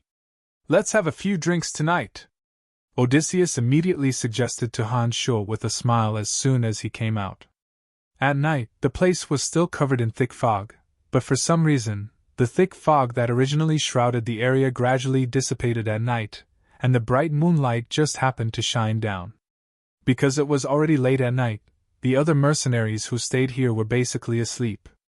After a busy night, Odysseus and the others were a little tired, so they sat down in the training field one by one. All right. With nothing to do, Han Sho casually sat down cross-legged and looked at Odysseus and the others with Gilbert. He took out the fine wine that the dwarves had brewed and handed it to Gordon and the others. Even the water adept mage Aphrodite and the female elven archer Nia didn't refuse Han Sho's good intentions. They took a few small sips of the wine and spoke to the full moon about their inner wishes and aspirations. I want to become a great sword master. I'll let others know my name sooner or later.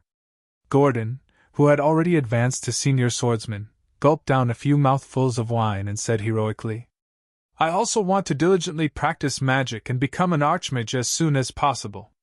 As long as I can advance to archmage, I can receive a title of nobility in any country and become a superior noble. Water adept mage Aphrodite had a faint smile on her lips as she softly spoke of her aspirations. Right, Brian, what are your wishes? Odysseus turned his head to look at Han Sho and asked. Greater strength, as well as money, power, and beauties. Han Sho lay lazily on the training field, his two hands folded behind his neck as he looked up at the sky and spoke crisply. Odysseus. Brian, you're so direct. Haha, isn't life all about these things? Although your wishes are different, don't they all revolve around the same things? Han Sho turned his head to glance playfully at Odysseus and said with a smile. Heh, that's true. Odysseus thought for a moment and nodded. Han Shu and the others drank and chatted. After a long, long time, Trunks walked out of the cave alone and sat down next to Han Shu. He picked up the wineskin that Odysseus had carelessly tossed on the ground, tilted his head back, and gulped it down. There was still more than half of the bag of fine wine pouring into Trunks' mouth. When there was not a single drop of wine left in the bag, Trunks suddenly threw it high up into the sky. With red eyes, he said in a deep, choked voice, "I must kill Florida and butcher Gustav, as well as Kasi Empire's Bradley Pilon." Bradley Pilon was the younger brother of the king of Kasi Empire, Brad Pilon, and a Grand Duke of Kasi Empire. His territory was Caesar City, which was only separated from Valence City by the Kurlan mountain range. In Kasi Empire, he was a great noble who was second only to one but above tens of thousands, wielding enormous power. The chief of the Griffin Legion, Bob Asher, had betrayed Lancelot Empire and sought refuge with him. This person was the city lord of Caesar City, and Kasi Empire's king was his older brother. One could well imagine how powerful he was. With Trunks' current strength, it was basically impossible for him to deal with such an important figure. Patting Trunks on the shoulder, Han Shu consoled. "Don't worry, I will help you. Nothing is impossible." Trunks fiercely punched the ground. He didn't use any fighting aura at all, but when his fist landed on the hard rock, the skin on the back of his hand cracked and blood gushed out. He roared like a trapped beast. "These damned beasts, I will make them pay the price." Janet, with a cold expression, suddenly walked out from inside. She looked at Trunks, whose veins were faintly visible on his forehead, and said, "For Annie, I will also kill them. Grant, blindfold her and escort her out of here." Trunks turned his head to sweep a glance at Janet and suddenly shouted. The burly Grant walked out from the cave, carrying Annie. Grant's eyes were red and swollen as he looked pitifully at the unconscious Annie. He said in a choked voice, "Chief, what about Miss Annie? Annie is only intimate with me. Believe me, I can protect her from harm. She will remember what happened in the past sooner or later if she's with you." "I'm afraid she will remember. Don't say any more. Take her away and help me take good care of her." Trunks suddenly spoke, interrupting Janet's remaining words and saying resolutely. Janet nodded and didn't say anything else. She took the initiative to let Grant help her blindfold, and then slowly climbed up under the lead and escort of Grant and the others. "All right, you will definitely be able to take revenge, I promise you." Han Shu once again patted Trunks on the shoulder and said solemnly with a gloomy face. Although Trunks and Janet didn't explain, Han Shu could more or less guess what had happened to Annie from their expressions. Trunks, who treated Annie like his own sister, naturally couldn't let this kind of hatred go unavenged.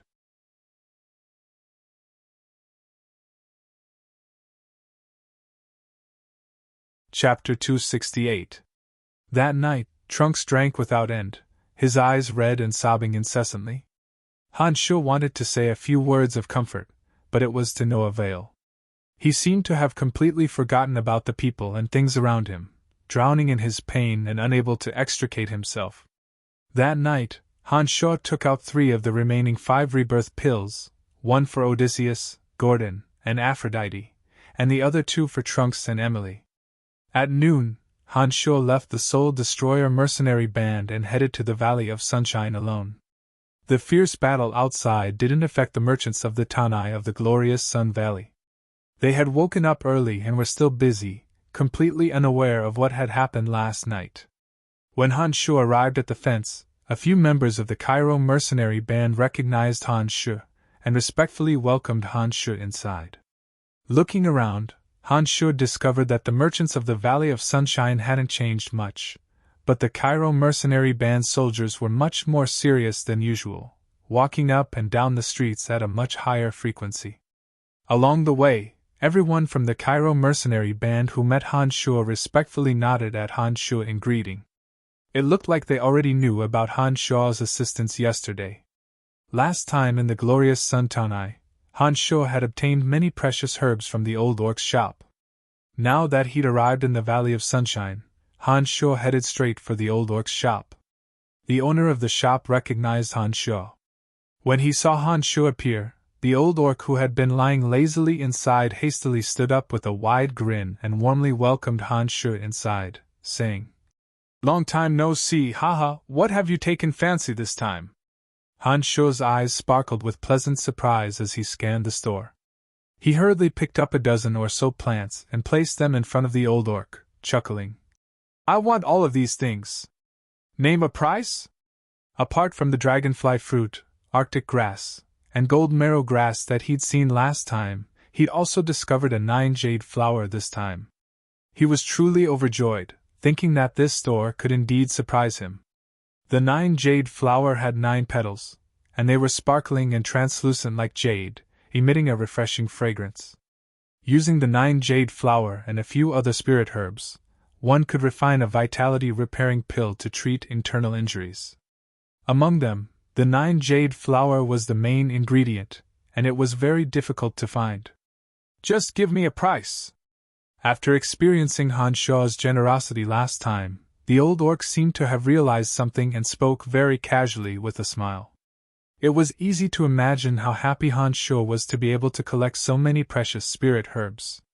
He took out 2 heavy bags of gold coins from his space ring and carelessly tossed them in front of the old orc, saying with a smile, "How about 1,000 gold coins?" "Haha, what a generous young man, thank you very much." The old orc suddenly grabbed the 2 bags of gold coins and grinned from his happiness.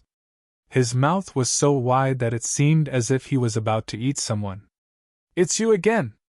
Suddenly, a cry of surprise came from the door. Cecilia, one of the 3 heavyweights of the dark mantle, walked in leisurely, her bright eyes looking at Han Shu, and she immediately called out. Cecilia was wearing a dark purple dress, and her soft long hair casually draped over her shoulders. 2 thin middle-aged men followed behind her, their gazes vigilantly scanning the surroundings. When he turned around and saw Cecilia, Han Shu also felt a bit surprised. He nodded indifferently at her, gathered the herbs on the table, and was about to leave the shop. "Hi, beautiful lady, it's nice to see you again. What would you like to order this time?" Cecilia seemed to be a regular customer. When she walked into the shop, the old orc also grinned widely and came over to greet her warmly. "He's already bought all the things I wanted. Damn it, he's 1 step ahead of me again." Cecilia frowned at Han Shu and shouted with some anger. "This?" The old orc didn't know what to say and spread his hands, indicating that he had no choice. When Han Shu was about to leave the shop, he suddenly thought of something and abruptly stopped at the door. He turned around and looked at Cecilia, saying, "Tell me where Emily is, and I'll let you take one of the herbs I have." When the disappointed Cecilia heard Han Shu's words, her expression immediately brightened. She looked at Han Shu and said, "Then take out the herbs you just collected." Nodding his head, Han Shu took out the herbs he had spent 1,000 gold coins to collect and laid them out one by one. He pointed at the herbs on the table and said, "You can take one. I want this one." Cecilia pointed at the 9 jade flower and shouted softly. The corner of his mouth twitched.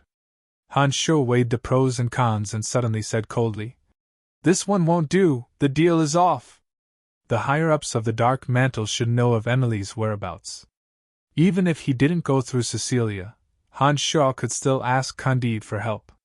In addition, it wasn't a big deal that Han Shu wanted to know Emily's whereabouts. He only wanted to use the rebirth pill in his possession to help her be reborn, so he wasn't in a hurry. However, the 9 jade flower could only be found by chance and not sought. It was extremely important to Han Shu. With the 9 jade flower as the main ingredient, he could completely refine a cauldron of soul-repairing pills. Comparing the two, Han Shu immediately went back on his words. Cecilia, who had already reached out to take the 9 jade flower, choked when she heard Han Shu's "The deal is off." She stood there in a daze for a while and frowned unhappily at Han Shu, saying, "You're going back on your word." "I didn't promise you anything, so it doesn't count as going back on my word. Apart from this herb, I can let you take 2 of the others, if you're willing." Han Shu first put the 9 jade flower into his space ring, then shrugged his shoulders and said to Cecilia as if nothing had happened. Cecilia stared blankly at Han Sho for a while with her bright eyes, then nodded fiercely after a while, saying, "Stingy fellow." After taking the 2 stalks of extreme frost grass, Cecilia glared at Han Sho before replying, "Emily and I have completed our mission and should have already returned to Asan City. The person that Emily holds in such high esteem is actually so stingy. I really don't know why she would think so highly of you. That has nothing to do with you." Han Sho chuckled, feeling much more at ease after learning of Emily's whereabouts. He thought to himself that he was about to return to Asan City, and that she would likely take the initiative to look for him when the time came. It wouldn't be too late to use the rebirth pill to help her cleanse her marrow at that time. You 3 aren't allowed to move, otherwise don't blame us for being impolite." Suddenly, a dozen or so mercenaries from the Cairo mercenary band fiercely surrounded the old orc's shop and aimed several crossbows at Cecilia and the other 2. "What are you doing? Is this how the Cairo mercenary band treats merchants?" Cecilia's face was filled with anger, as she looked coldly at the mercenary at the very front. "We've always been friendly to merchants, but you didn't enter through normal means. Otherwise, we would have a record of you. Come with us." The mercenary at the front stared unceremoniously at Cecilia and said coldly. It looked like Cecilia and the other 2 hadn't entered through the fences and had most likely used some other way. Normally, the Cairo mercenary band wouldn't have discovered them, but after last night's bitter battle, the Cairo mercenary band was now on high alert. Everyone was cautious, so it was no wonder that they'd discovered the anomaly. "Mr. Bryan, be careful and come from there." The mercenary at the front treated Han Sho in a completely different manner from how he treated Cecilia.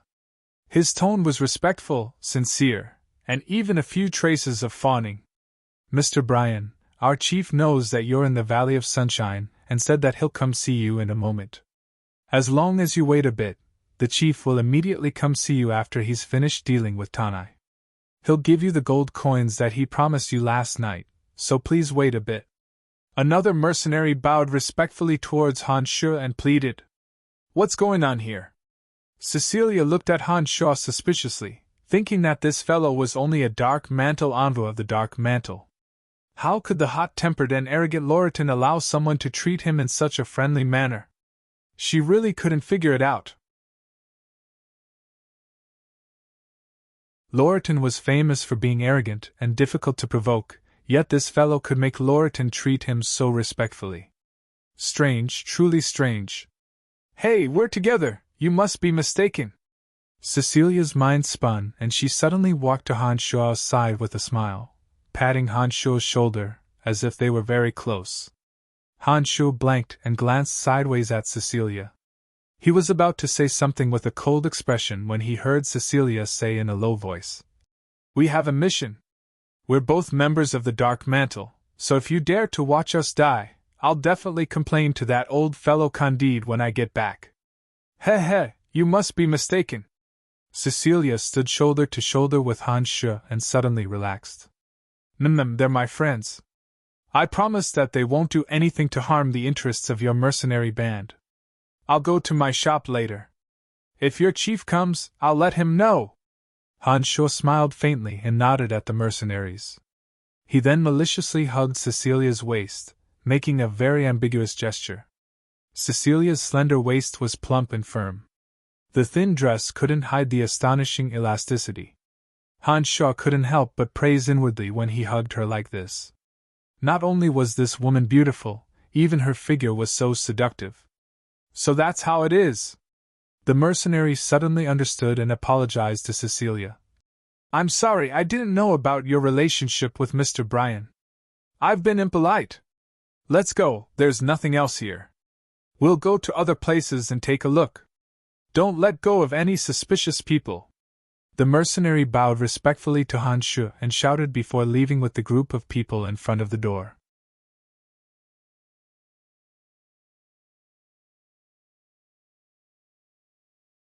Chapter 269.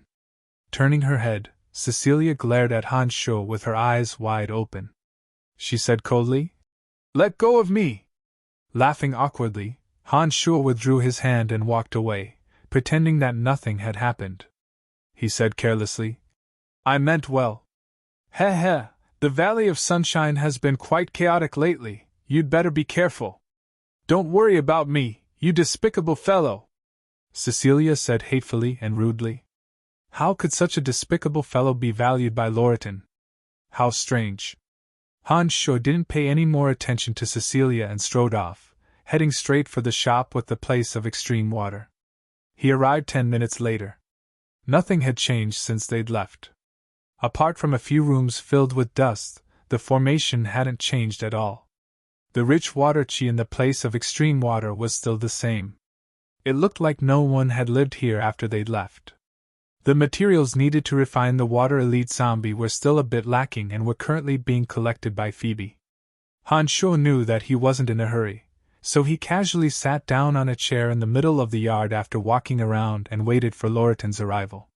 When it was afternoon, Han Shuo, who had been studying a scroll of magic, suddenly put it away and narrowed his eyes as he looked towards the door. After a while, the boorish and strong bald man Loriton walked in alone with the sound of footsteps. Loriton's complexion wasn't too good, appearing a bit pale. His eyes were swollen and bloodshot, looking like he hadn't slept all night. Thank you so much for last night. Loriton raised his spirits and forced a smile when he saw Han Shuo. The Cairo mercenary band had suffered heavy losses last night, and even Vice Chief Harris was still gravely injured. In order to prevent the three great powers from taking advantage of this opportunity to stir up trouble, Loriton had spent the entire night gathering all the experts of the Cairo mercenary band in the Valley of Sunshine. He was being extremely cautious. Heh heh, Mr. Loriton and I can be considered friends. The Church of Light and Florida have a grudge against me, so it's only natural that I help you. Han Shuo was still lazily lying on the chair, his two hands tapping on the chair's handle unintentionally. He had a relaxed smile on his face and didn't mention the last time he left without saying goodbye. Loriton didn't pursue the matter. He took out a land deed and a crystal card from his space ring and placed them on the stone table in front of Han Shuo. With a stern expression, he said, This is the land deed for this shop and an ownerless crystal card worth 10,000 gold coins. In addition, while the Cairo mercenary band is in charge of the Valley of Sunshine, I will allow the Soul Destroyer mercenary band to openly recruit experts anywhere in the Valley of Sunshine. These three things were what Loriton had agreed to yesterday, and were also the conditions for Han Shuo to help Loriton. If it wasn't for Han Shuo appearing out of nowhere to stir things up during the bitter battle last night, Loriton's group would probably have had a hard time leaving the valley alive. Loriton was a straightforward person, straightforwardly showing off his rewards as soon as he arrived. Smiling and nodding, Han Shuo stored the land deed, gold coins, and crystal card into his space ring.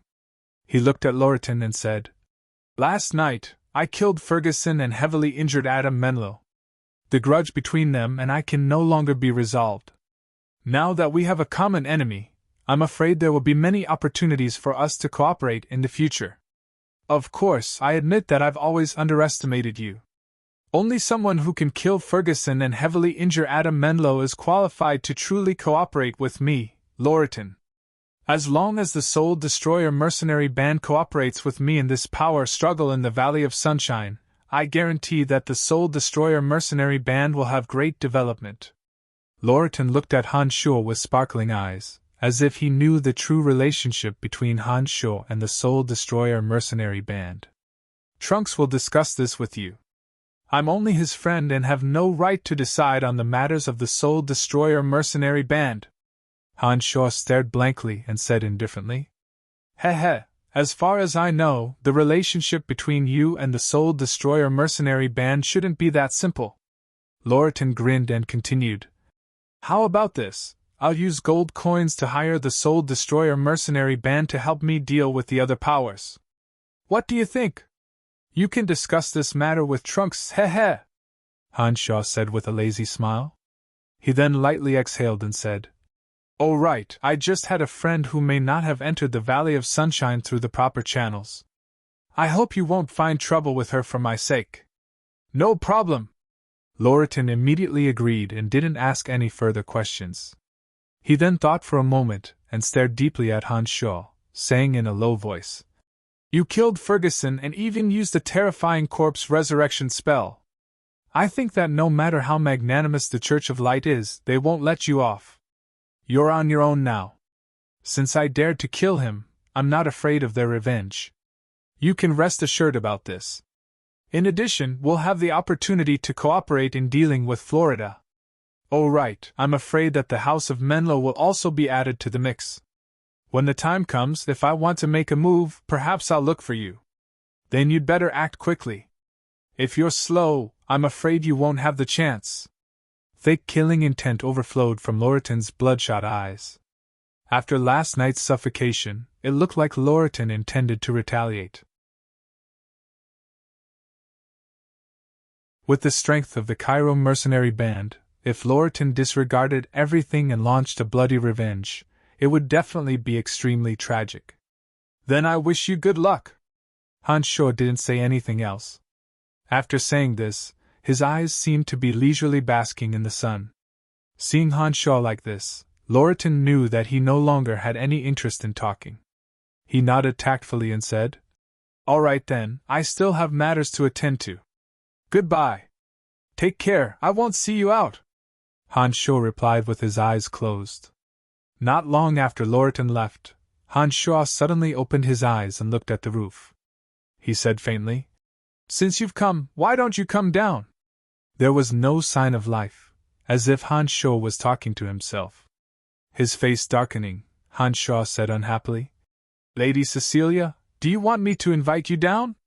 The area finally reacted when he said this. Cecilia's figure suddenly appeared out of thin air on the empty roof illuminated by the sunlight. She looked at Han Shaw with a face full of surprise and exclaimed softly, "Even Loriton didn't discover me. How did you discover me? All right, tell me what you're doing here. Could it be that your mission this time has something to do with Loriton?" Han Shaw didn't answer Cecilia's question and went straight to the point. Han Shaw had stopped talking with Loriton when he discovered Cecilia's arrival. Therefore, Cecilia had no idea what Han Shaw and Loriton were talking about. "Tell me, how did you know I was up there?" Cecilia looked down at Han Shaw from above and spoke with the tone of a superior asking a subordinate. "I'm sorry, you have no right to know. Even Lord Candide, who's in charge of me, doesn't have the right to ask about my secrets. Not to mention, you're not in charge of me. In addition, my place doesn't welcome you, so please leave." Cecilia's attitude displeased Han Shaw the most. When he saw her arrogant attitude, he immediately chased her away. You dare speak to me like this?" Cecilia was greatly shocked. She pointed at Han Shaw, her delicate body trembling with anger. It seemed that no one had ever treated her so rudely before. She was clearly shocked and angry to the extreme. She stomped her foot fiercely and said angrily, "I'm not leaving. Let's see what you can do to me." At this moment, a distant call came from the dark forest into Han Shaw's heart. This call from the depths of his heart was like the cheering of his closest family member. Han Shaw only stared blankly for a moment before reacting with great joy. He understood that the Wood Elite Zombie in the Holy Land of Forest Troll had already been completed. He was currently using his own blood essence to call out to it. "If you're not leaving, then I'll leave." Han Shaw couldn't be bothered to pay any more attention to Cecilia. He immediately stood up and hurriedly left the shop. He closed the door behind him and headed straight for the outside of the Valley of Sunshine.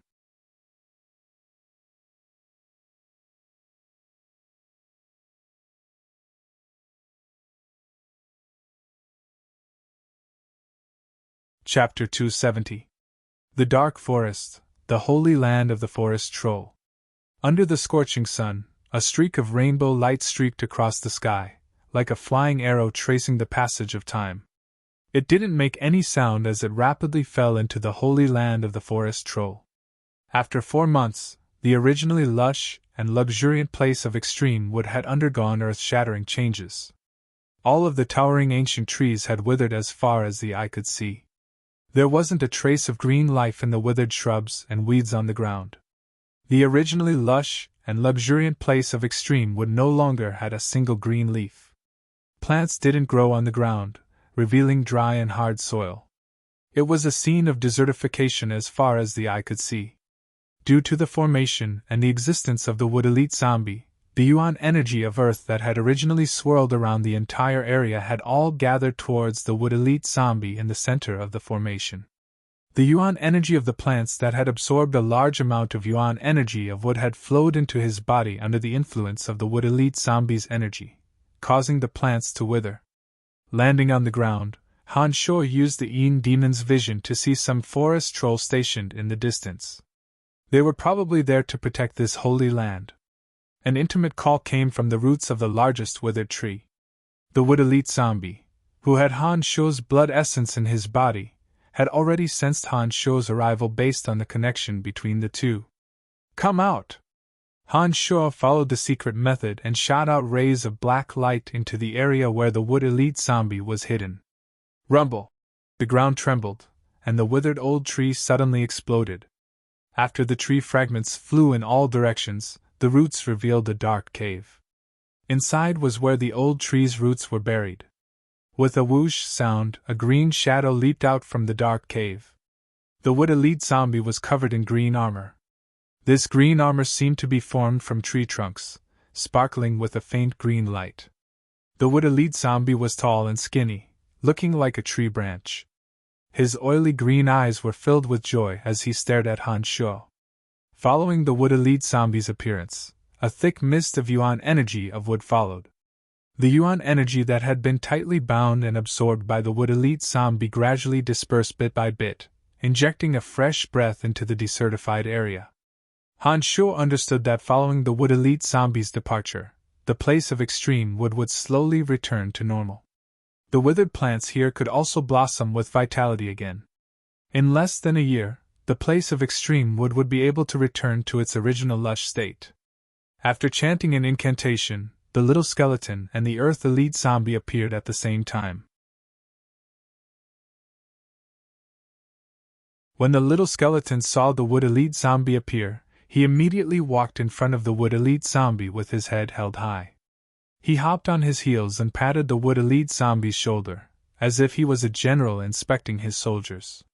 Surprisingly, the wood elite zombie seemed to be a bit afraid of the little skull. His oily green eyes sparkled, and he took the initiative to bend his knees to make it easier for the little skull to pat his shoulder. The simple-minded Earth Elite zombie walked to the wood elite zombie's side and foolishly touched the wood elite zombie's shoulder, wanting to express his sympathy like the little skull. However, the wood elite zombie glared at him with his green eyes.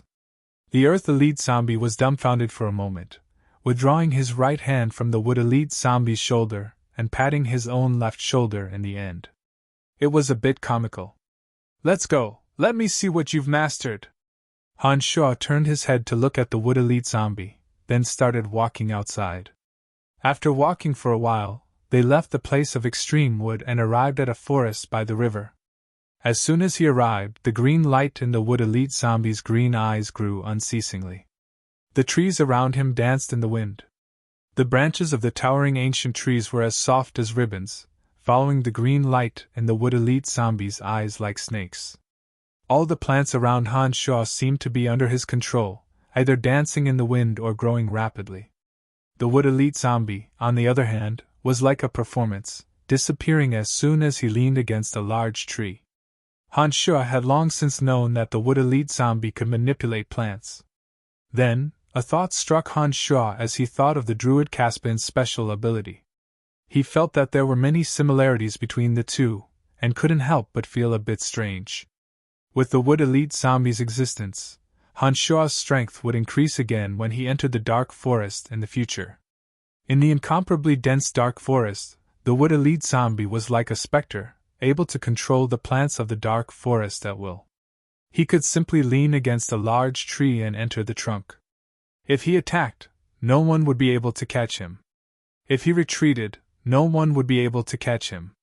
Not bad, not bad. All right, you three, go back. After watching for a while, Han Shuo nodded and left a dark seal on the wood elite zombie, sending the three back to the other dimension. It's been 3 months, I wonder why the Fire Elite zombie still hasn't recovered. Forget it, I'll leave for now. He'll probably summon me when he's better. Han Sho thought for a bit, and returned to the Cemetery of Death. He didn't plan on exploring the place of extreme fire. After all, the Lord of the Flames was in the place of extreme fire. He shouldn't recklessly charge in if he wasn't confident. After returning to the Cemetery of Death, Han Sho wasn't in a hurry to leave immediately. He once again walked deeper into the Cemetery of Death. The previous few times, Han Sho had been obstructed at the entrance of the lower level because his mental strength wasn't enough. Now that Han Sho felt that his strength had greatly improved, he decided to try again. He easily made his way through the passageway to the first level. When he reached the second level, Han Sho tried to force his way through the invisible barrier. An inexplicable force abruptly pierced into Han Sho's mind, and a heart-wrenching pain instantly spread. It was as if a whirlpool of sharp blades had appeared out of thin air. Han Sho felt as if he was being pulled by the whirlpool of sharp blades and was being pulled into an endless abyss. It was a good thing that Han Sho's willpower was now extremely tenacious. Despite the pain of being cut into pieces, he still gritted his teeth and gathered his mental strength. He circulated his magical yuan and forced his way in.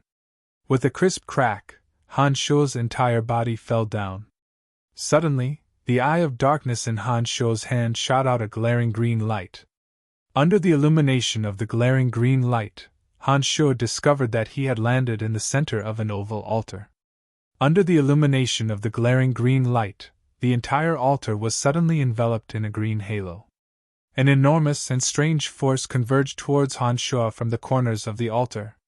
These green lights were like ribbons, all pouring into the eye of darkness in Han Sho's hand.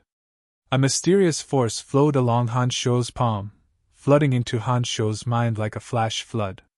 My child, to be able to enter the second floor means that you have at least the mental strength of an archmage. Then, let go of everything and accept this mental strength that will assist you in your growth.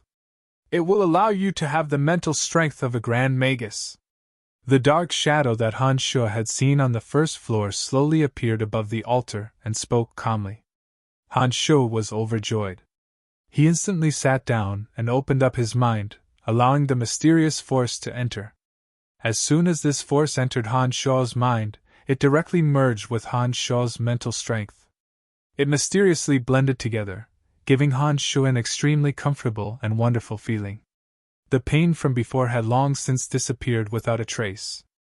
At this moment, Han Sho felt as if he was bathing in warm water with the radiance of the sun, enjoying the moisturization of the fine water under the sunlight. The entire second floor of the altar was enveloped by balls of green light, slowly converging into the eye of darkness in Han Sho's hand. With the eye of darkness as the center, the enormous, clear power merged into Han Sho's mental strength, rapidly changing in his mind that had been strengthened by demonic magic. This process continued for an unknown amount of time. Han Sho had forgotten everything and was immersed in the wonderful feeling of controlling everything with his mental strength. He didn't even know his own existence. Child, necromancy is the most miraculous and powerful magic in the world, but some people do not allow its existence. You, as the orthodox successor of ancient necromancy, have the responsibility to spread the mysteries of necromancy to the world, and tell the world of the glory that necromancy once had.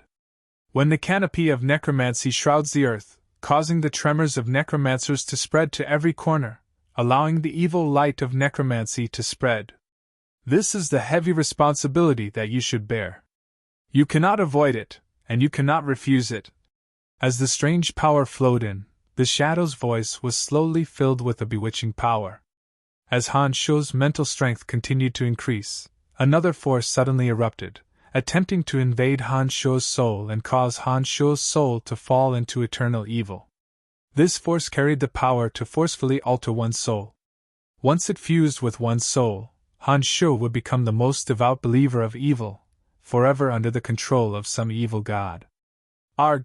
Han Sho threw his head back and let out a long howl, his demonic yuan circulating wildly. With the demonic infant as the center, another surge of energy surged and spread violently, reaching his brain in an instant. It clashed with the imprint that was trying to invade Han Shuo's soul. No, no! Han Shuo's eyes were crimson red as he roared, panting heavily. His tenacious willpower came into play as he circulated his demonic yuan to its peak, forming layers of obstructions in his mind as he fought against the imprint of the evil god. In Han Shuo's mind, it was as if a mountain torrent had erupted. With Han Shuo's demonic infant as the main source of power, it desperately resisted this soul-invading force. During this process, Han Shuo was in so much pain that he hovered between life and death. He roared and rolled around in the center of the altar, but the green light from the Eye of Darkness grew brighter and brighter.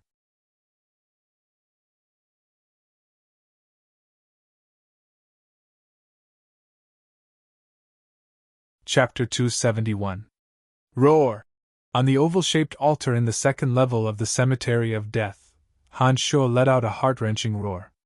His entire body was shrouded in a dense green light, and his head in particular had a jade-like luster. It was so green that it looked like the most magnificent emerald. During this process, Han Shuo's mental strength was still growing at a crazy rate. However, the evil god's imprint that came from an unknown place wanted to invade the depths of Han Shuo's soul and make Han Shuo have an undying belief in the evil god.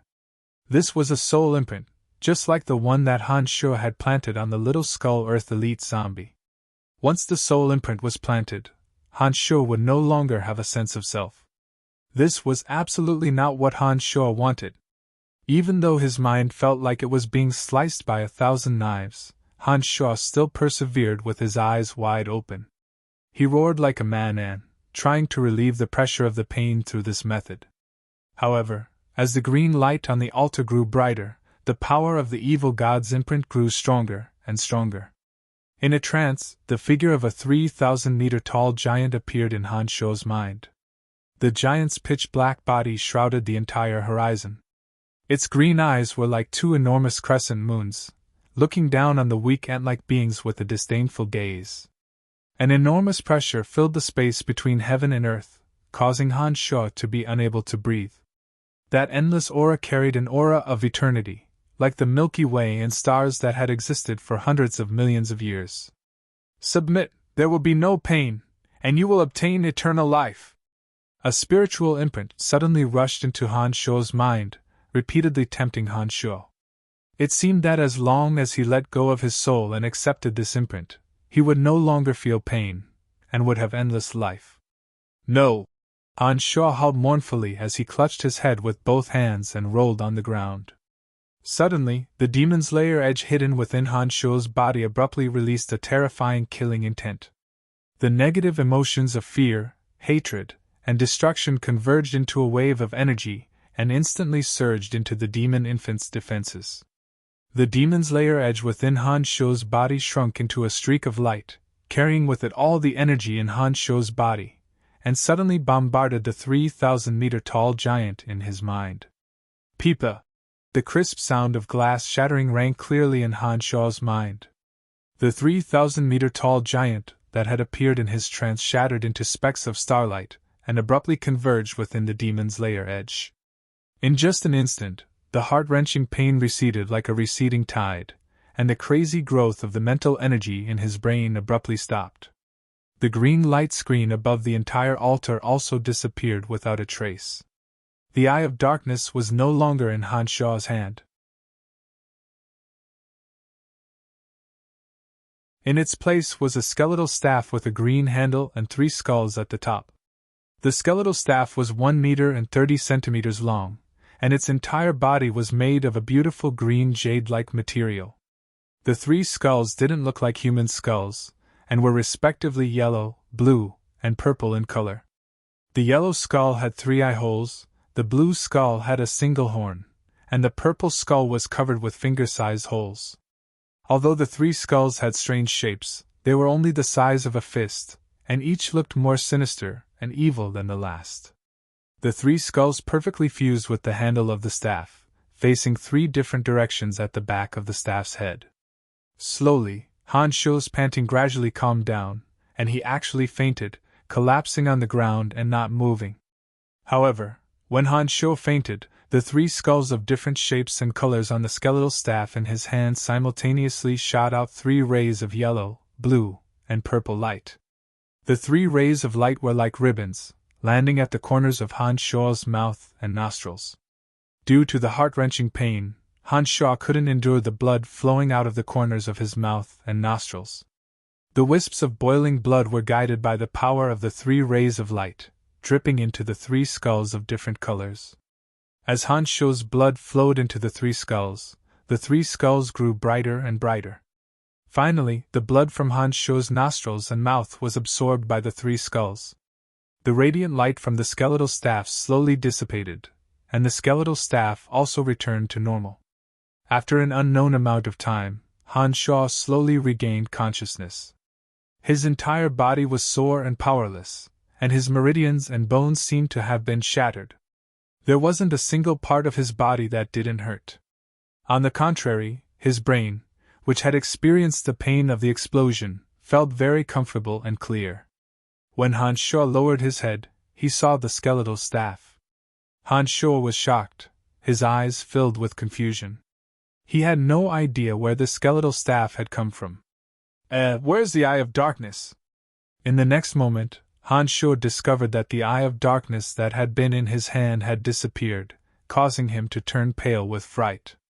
The Eye of Darkness was a tool used to enter and exit the cemetery of death. Once the Eye of Darkness disappeared, the only way to leave the cemetery of death under the boundary was through the transportation matrix. This would be very troublesome. Suddenly, Han Sho glanced at the skeletal staff. He discovered that the emerald green color of the skeletal staff was very similar to the Eye of Darkness, and felt a very familiar feeling when he held it in his hand.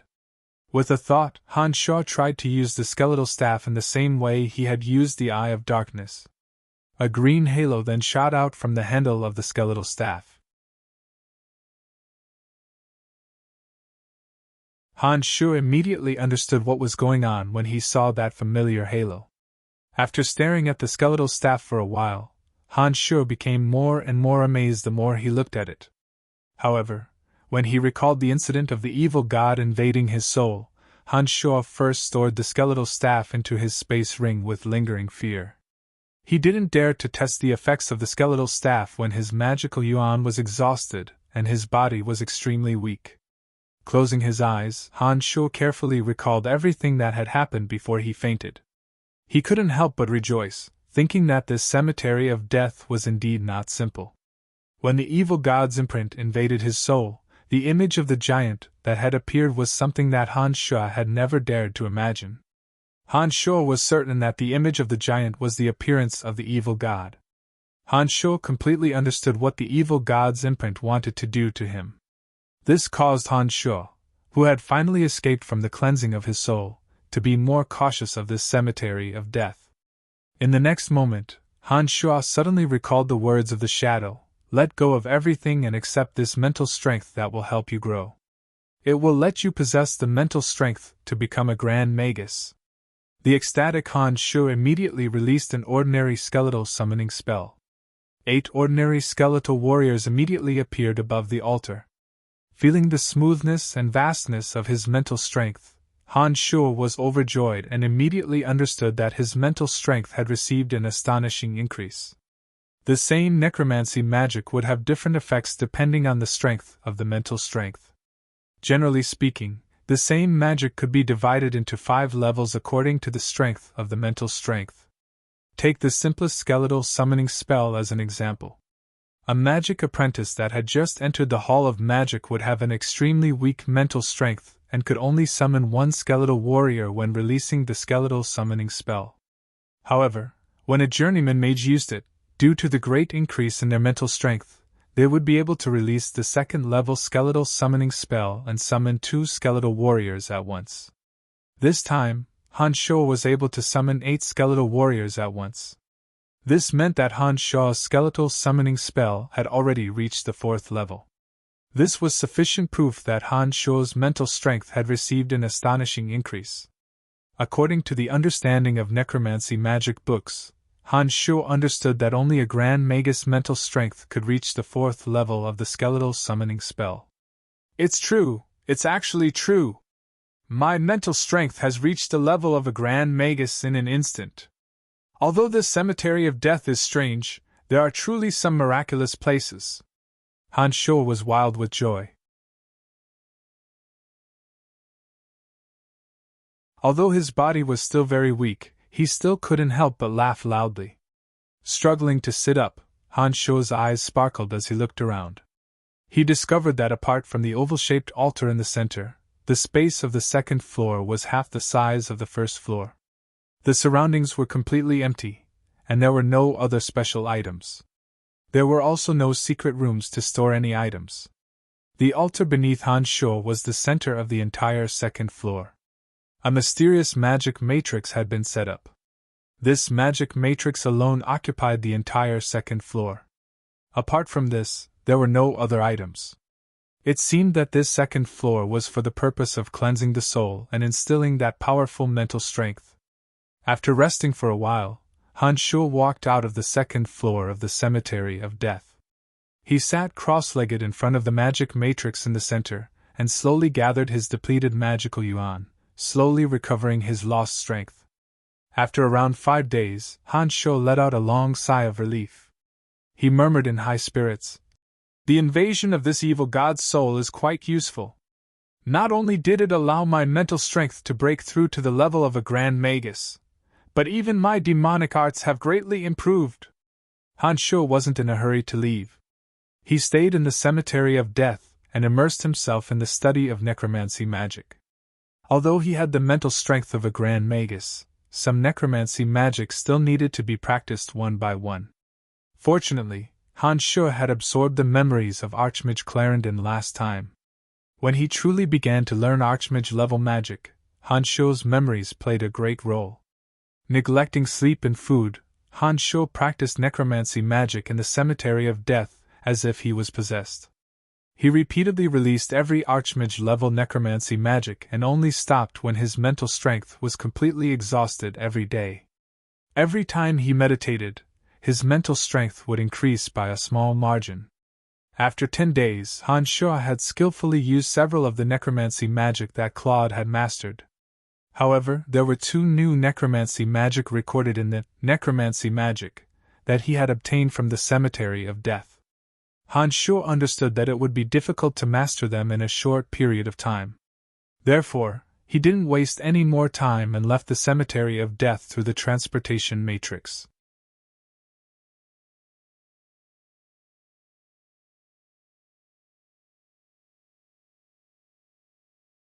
Chapter 272. Lancelot Empire, Asen City, Babylon Academy of Magic and Force. Master Fanny, you're becoming more and more beautiful. Adept Mage Jean praised sincerely as he gazed at Fanny in the necromancy training field. Yes, Master Fanny, what's going on? Can you tell us how you did it? Lisa looked at Fanny enviously and asked in a sweet voice. Master Fanny, just what kind of herb did you use? Please tell us. Yes, I beg you. The surrounding necromancy girls all surrounded Fanny and chattered incessantly. For women, it was likely that what they cared about the most was their own beauty. Just like how Forest Troll loved to plunder, it was also a woman's nature to love beauty. No woman was an exception. How many times have I said it? There really isn't any secret recipe. It's just a natural change that happens when one's mood is comfortable. Don't make a fuss about it. Fanny explained helplessly. Although she understood that the students wouldn't believe her, she could only say it this way. After taking a rebirth pill, Fanny's entire being had been reborn. Her spirit, energy, and spirit had all been greatly improved.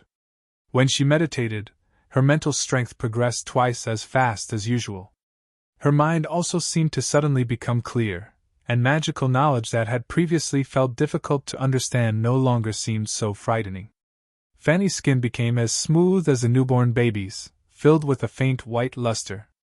Her cheeks were rosy and tender, as if she were a porcelain doll that had been exquisitely carved, sparkling and translucent, giving off a kind of unreal beauty. This kind of miraculous change had taken place over the course of 10 days. All the surrounding teachers and students had witnessed it. Even Fanny herself didn't believe that it was a natural change. Because of this, many female teachers had asked Fanny for advice. Even Dean Emma had asked what was going on. Only Fanny herself knew that this was all because of Han Shuo's Nirvana pill. When Fanny asked for leave for 3 days and had diarrhea for 3 days, she secretly complained about Han Shuo's prank. But 3 days later, when Fanny looked at herself in the mirror, she was stunned on the spot. She stared blankly at the mirror for dozens of seconds before she reacted with wild joy. She exclaimed, "Brian, oh Brian, you're such an annoying and adorable enemy! Teacher Fanny, Teacher Fanny!" Xian shouted from the other side. Fanny was startled and looked at Jean in astonishment. "Master Jean, what's wrong?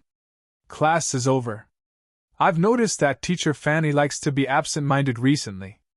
You're often in a daze for no reason." Jean had been talking to Fanny during this period of time and often found that Fanny was ignoring him. Every time this happened, Jean would notice that Fanny was in a daze, her eyes overflowing with the light of longing. "Oh, class is over. Thank you for the reminder," Fanny replied apologetically.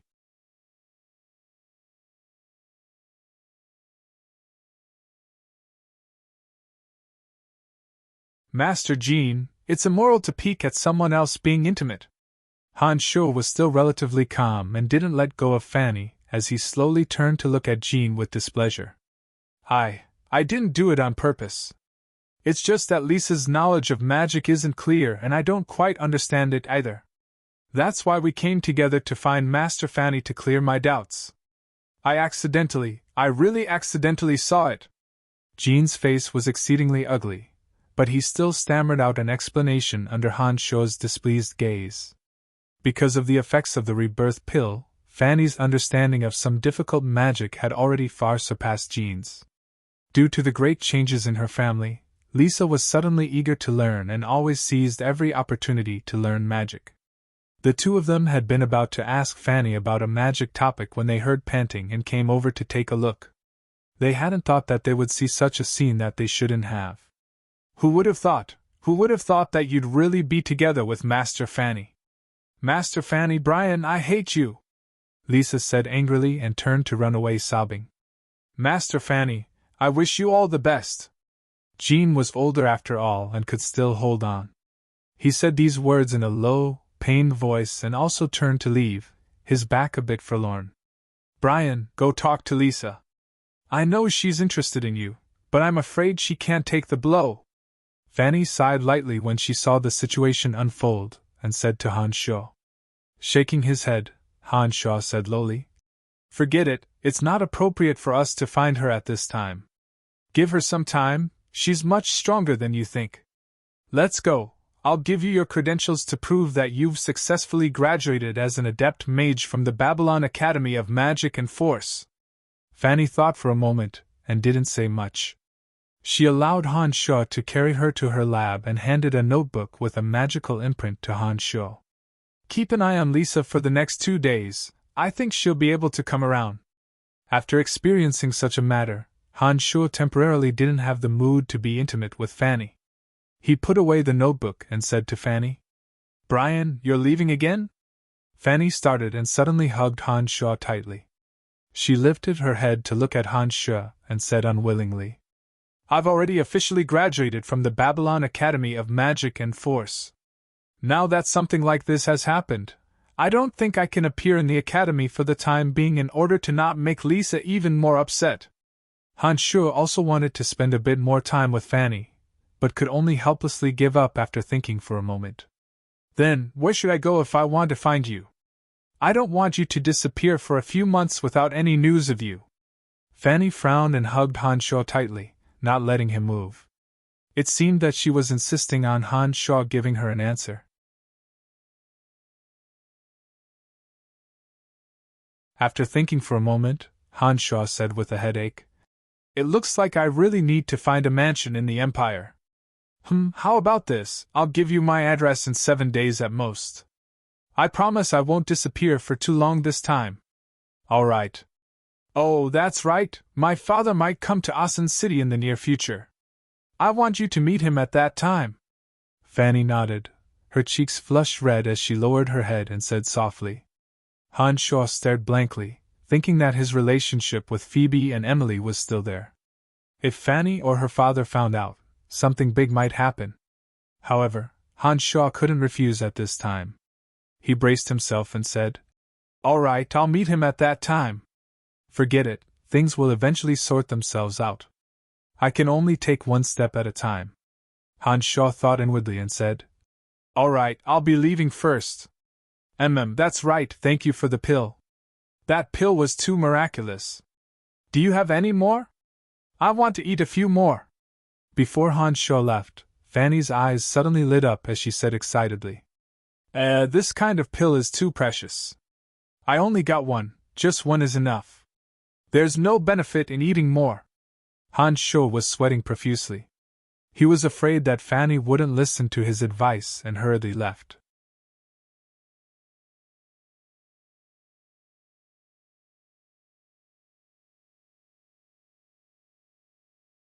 Chapter 273. After leaving the Babylon Academy of Magic and Force, Han Shaw directly went to Lawrence's house to find Lawrence. The two of them walked towards the northern city guard together. Asen City was divided into 4 parts: north, south, east, and west. Each part had a huge city gate and an independent city guard responsible for the order and security of the local area. When they arrived at a castle in the northern city guard, Lawrence said, "Although we're 10 days late, I think there shouldn't be any problems." The castle occupied an extremely large area and was completely built with sturdy rocks. There were a few armored soldiers in front of the castle who were in charge of recruiting new soldiers. Some tall and sturdy commoners were currently being inspected.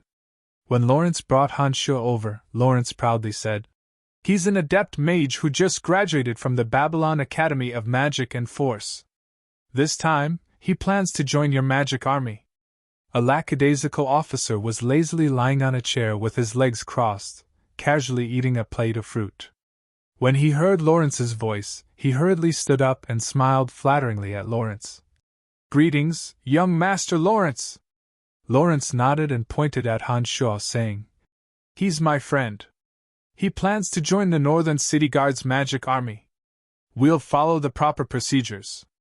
He's actually an adept mage." The military officer was startled, and his expression immediately became much more respectful. He looked at Han Shaw and said, "Can I see your identification?" On the profound continent, swordsmen, knights, and mages were the 3 most common professions. Among them, swordsmen had the lowest status, knights had a slightly higher status, and the rarest were the mages. For a country, a mage of the same rank could bring greater benefits to an army. Take an adept mage as an example. Whether it was a swordsman or a knight, at the level of a senior swordsman or a knight, no matter how strong a person was, he could only kill a few people in one move. However, if an adept mage released a spell with great destructive power, he could instantly kill tens or even hundreds of soldiers. The higher the rank of a mage, the more powerful the spell released. For a mage at the level of a sacred magus, a forbidden spell released could even destroy a city and kill tens of thousands of soldiers in a short period of time. It was precisely because mages possessed large-scale destructive magic that they were very useful to an army. Therefore, compared to swordsmen and knights, mages naturally had a higher status. Generally speaking, a magus who had reached the level of an archmage could be conferred the title of a noble in any country and have their own territory. Mages at the level of Grand Magus and Sacred Magus would be fought over no matter which country they were in. The king could even provide these powerful mages with any conditions they needed, such as wealth, status, and beauties.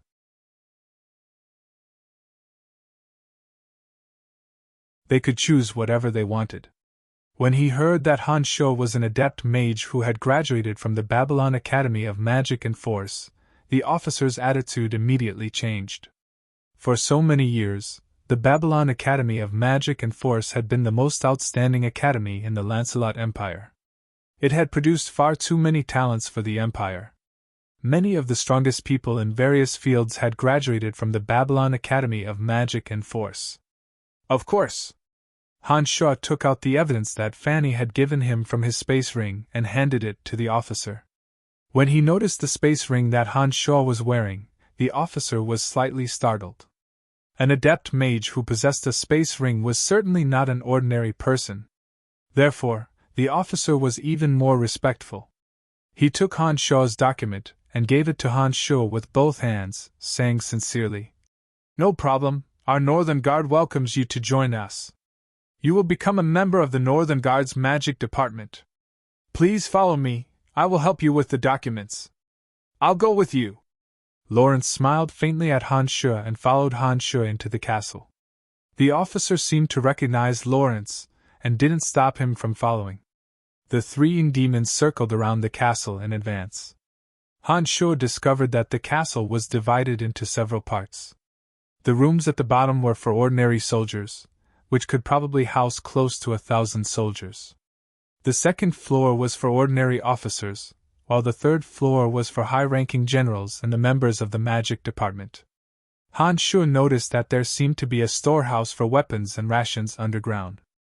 Although this castle was within Asan City, its defenses weren't weak. There were soldiers stationed in every direction on the 10-meter-tall walls, and there were also some heavy weapons for defense. There were even 3 magic towers. This was the headquarters of the Northern Guard, but most of the soldiers were scattered outside. The scattered Northern Guard was divided into 3 parts. The majority of them were training in a dense forest, another was responsible for defending the Northern Gate, and another was responsible for patrolling the northern part of the city to prevent private fights from happening within the city. Before coming here, Han Sho had already understood the relationship between Lawrence and the highest commander of the Northern Guard, Count Boris Karlin, so he wasn't worried in the slightest. The military power of the Lancelot Empire was in the hands of the nobles. For example, Lawrence's uncle, Boris Karlin, was a count of the empire. The Karlin family was also considered a large family in the Lancelot Empire. Lawrence's father in name, Evie Karlin, was Boris Karlin's older brother, and was a marquis of a higher rank. Because of his relationship with Lawrence, Evie Karlin was the closest to the Emperor's light faction.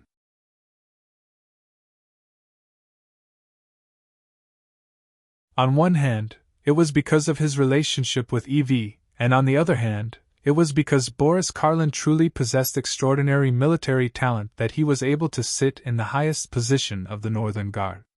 Lawrence had arranged for Han Sho to be in the Northern Guard naturally because his uncle was here. The soldiers here knew of the relationship between Lawrence and Boris, so they were so respectful to Lawrence. Even Han Sho received the same amount of attention. "Oh, my adorable Lawrence, you haven't come to see me in a long time." As they walked towards the 3rd floor of the castle, a 1-meter-80-something tall soldier with a rough appearance and a large beard stood on the stairs and called out to Lawrence from afar. "Hi, my dear uncle, aren't I here now? Heh, you've even brought an outstanding talent with you. Look at how well your nephew treats you." Lawrence smiled all the way as he pulled Han Sho towards Boris. Boris laughed heartily, his voice extremely resonant. He swept a glance at Han Sho and said, "This must be the Brian you've mentioned to me many times. Haha, he has such a strong physique, to think that he's actually a magical mage. How incredible!" Due to practicing magic, Han Sho's height had already reached 1 meter 90 centimeters. His spine was as straight as a javelin, and he naturally gave off an extraordinary aura. Although he was wearing an ordinary magic robe, his figure couldn't be concealed at all. "Greetings, Lord Count Boris. I hope that Lord Count will take good care of me in the future." Han Sho knew what he was doing and bowed with a smile. Well said, well said." Boris laughed heartily and turned to the officer leading the way, saying, "Jiranka, help Brian with all the procedures. Lawrence, Brian, come. Come sit in my room for a while." Boris waited for Lawrence and Han Sho to walk up the stairs before he enthusiastically grabbed Lawrence and Han Sho and walked straight to the largest and tallest room on the 3rd floor. Along the way, he faced the soldiers outside the city and couldn't help but salute to Boris. Boris's large hands were as coarse as old tree bark. Hans Shaw could feel that Boris should be using a heavy weapon. When he heard Lawrence say that Boris was an Earth Rider, Hans Shaw had a rough idea in his heart. It was a spacious and bright room made of huge stone. Apart from some simple furniture, there weren't any special luxuries. It seemed that Boris wasn't a person who liked luxury. "All of you are dismissed. Don't let anyone in for the time being." At the entrance, Boris gave an order. 2 senior swordsman level guards left the entrance without saying a word and went to a place further away to stand guard. After sitting down in the room, Boris went straight to the point. "Brian, due to your relationship with Lawrence, I won't say too many polite words. Since you've joined the Northern Guard, I will help you obtain a title as soon as possible."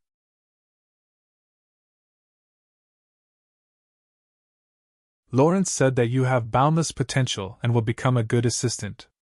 I believe in his foresight. "Thank you, Lord Count." Hans Shaw nodded and smiled in thanks. "Don't mention it. Helping you is also helping Lawrence, and also helping myself. You'll be hanging in the Ministry of Magic for now, and won't have any special position. However, once you make contributions to the Northern Guard, I can help you apply for the title of Baron due to your identity as a mage. In the future, your title will gradually increase according to your contributions." Boris looked at Hans Shaw and slowly explained. "Uncle Boris, as long as Brian can quickly obtain the title of Viscount in your Northern Guard, it'll be fine. It won't be easy for me to advance through the Northern Guard. I have my own plans." Lawrence already had plans for Hans Shaw's position. With the Northern Guard's power and contributions, it was likely that Hans Shaw would only be able to obtain the title of Viscount. After all, even Boris was only using the title of Count. Therefore, it would be too difficult for Hans Shaw to continue staying in the Northern Guard. You brat. Alright, I just happen to have something to do here. If Brian can do it well, your contributions will be recorded and I can help you apply for a title of Baron." Boris first glared at Lawrence before speaking to Hans Shaw with a smile. His heart moved. Hans Shaw asked with interest, "What is it?"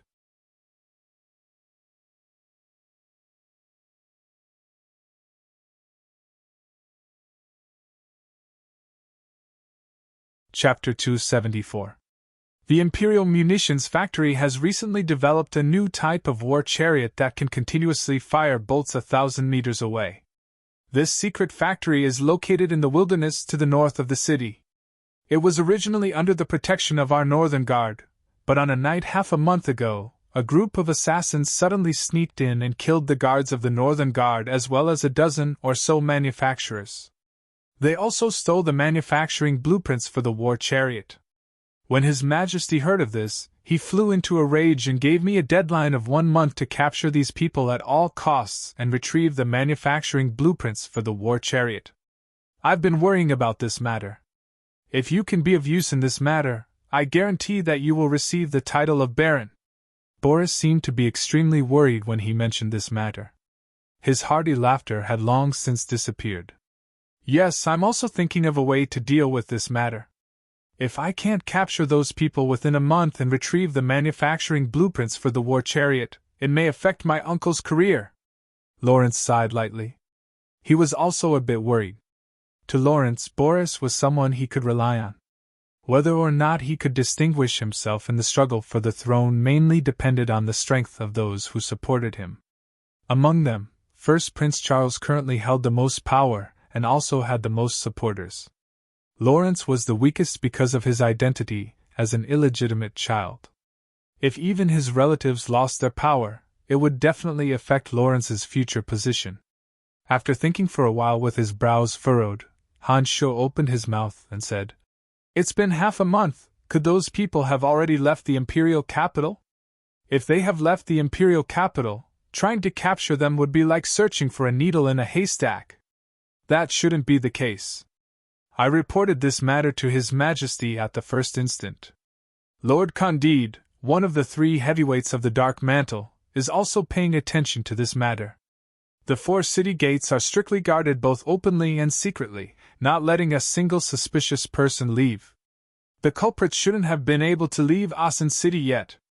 Boris had a solemn expression as he spoke in a low voice.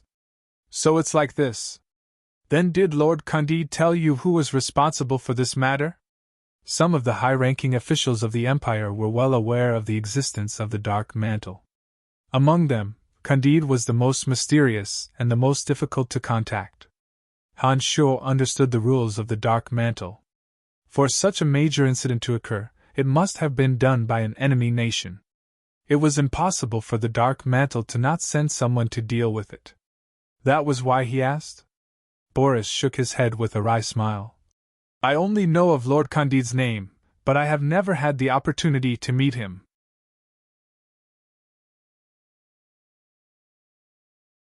This information was also given to me by the higher-ups. They told me to do my best to investigate, but I didn't know who was in charge of this matter. Nodding, Han Shuo smiled faintly and said, I understand. I'll do my best. I'll go see Lord Candide later and ask him what's going on. Boris was shocked. You know Lord Candide?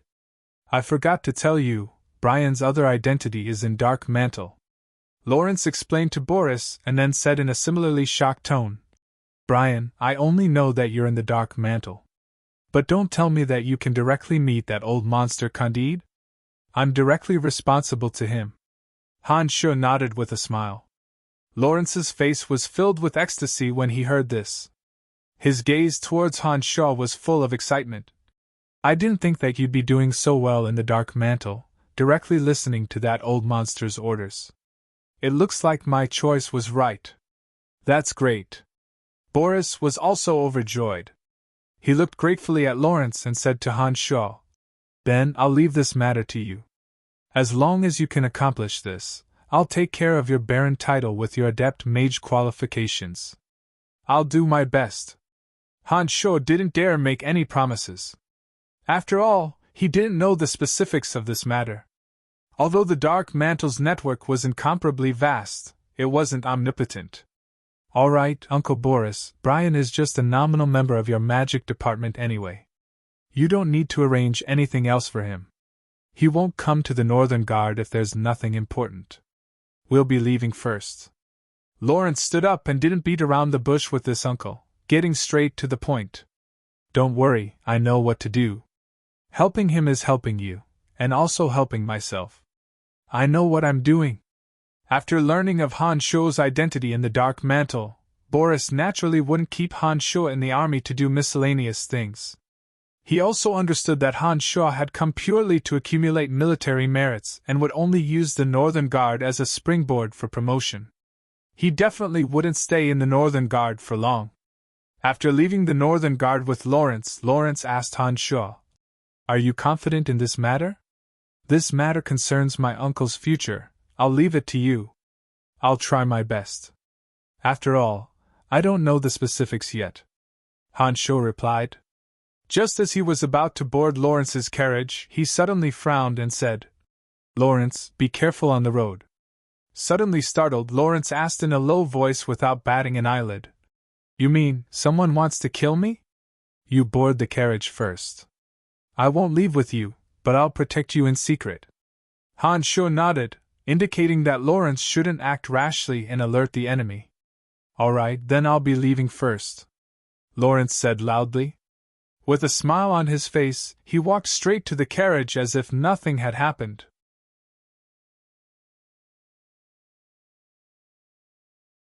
As soon as Lawrence boarded the carriage, Han Shuo turned and walked towards another street.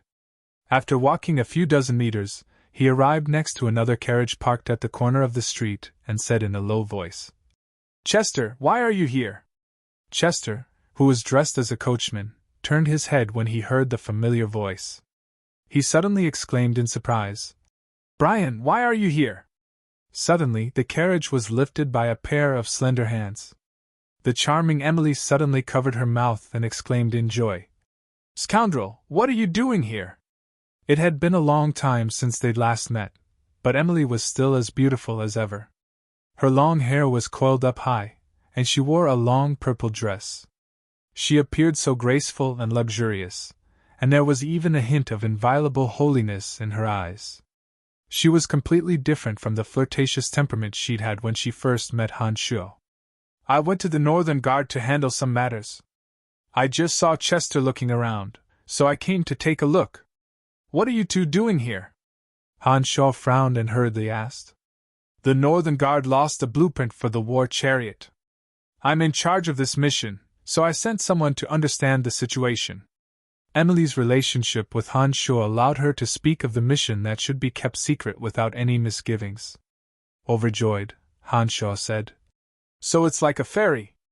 Haha, we're really fated. I'll go to the Dark Mantle stronghold in the northern part of the city tonight. I'll talk to you in detail then. I have some matters to attend to now, see you tonight. After saying this, Han Shuo didn't wait for Emily's questions.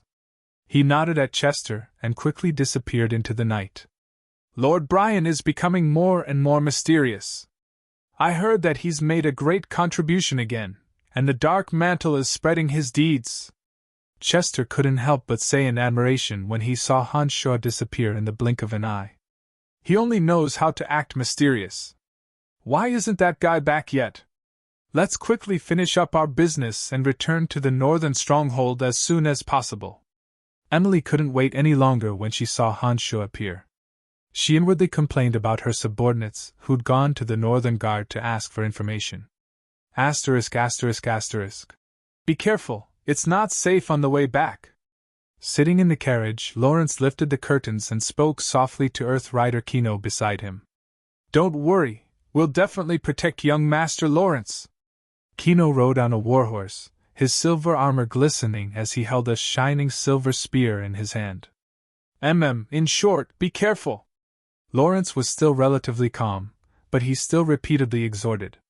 After working with Han Shuo in Valen City, Lawrence understood that Han Shuo possessed some miraculous abilities.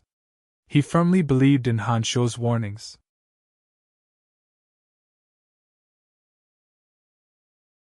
With a group of experts in the open led by Kino and the old assassin Lucky as his bodyguards, Lawrence wasn't too worried. In addition, Han Shuo had already said that he would protect him in secret before he left. Lawrence was even more confident based on his understanding of Han Shuo's strength. After all, he truly witnessed Han Shuo's frightening strength. When they reached a long alley, a mournful howl suddenly sounded. The ground shook as spikes 2 to 3 meters long abruptly pierced out. Lawrence's carriage and the sturdy warhorses of Kino and the others were all struck by the spikes. Kino's group and Lawrence's warhorses were all shot to death in an instant. It was a good thing that Lawrence and the others were already prepared. The instant the ground shook, they were immediately prepared. They hurriedly jumped off their warhorses and carriages and landed in an area that hadn't been pierced by the spikes. On the roofs of the long alley, several archers released sharp arrows that whistled towards Lawrence and the others. Kino's group of knights tightly surrounded Lawrence and raised their round shields in defense. Polak continued to release the spikes. A black-robed mage stood on a rooftop and yelled in another direction. I'm Brian of the Northern Guard's Magic Department. Whoever dares to behave atrociously within my jurisdiction must be tired of living. Han Shuo walked out from that direction with a cold smile on his face. He held a bloody head in his hand. Polak! The black-robed mage was shocked when he saw the head in Han Shuo's hand and immediately called out.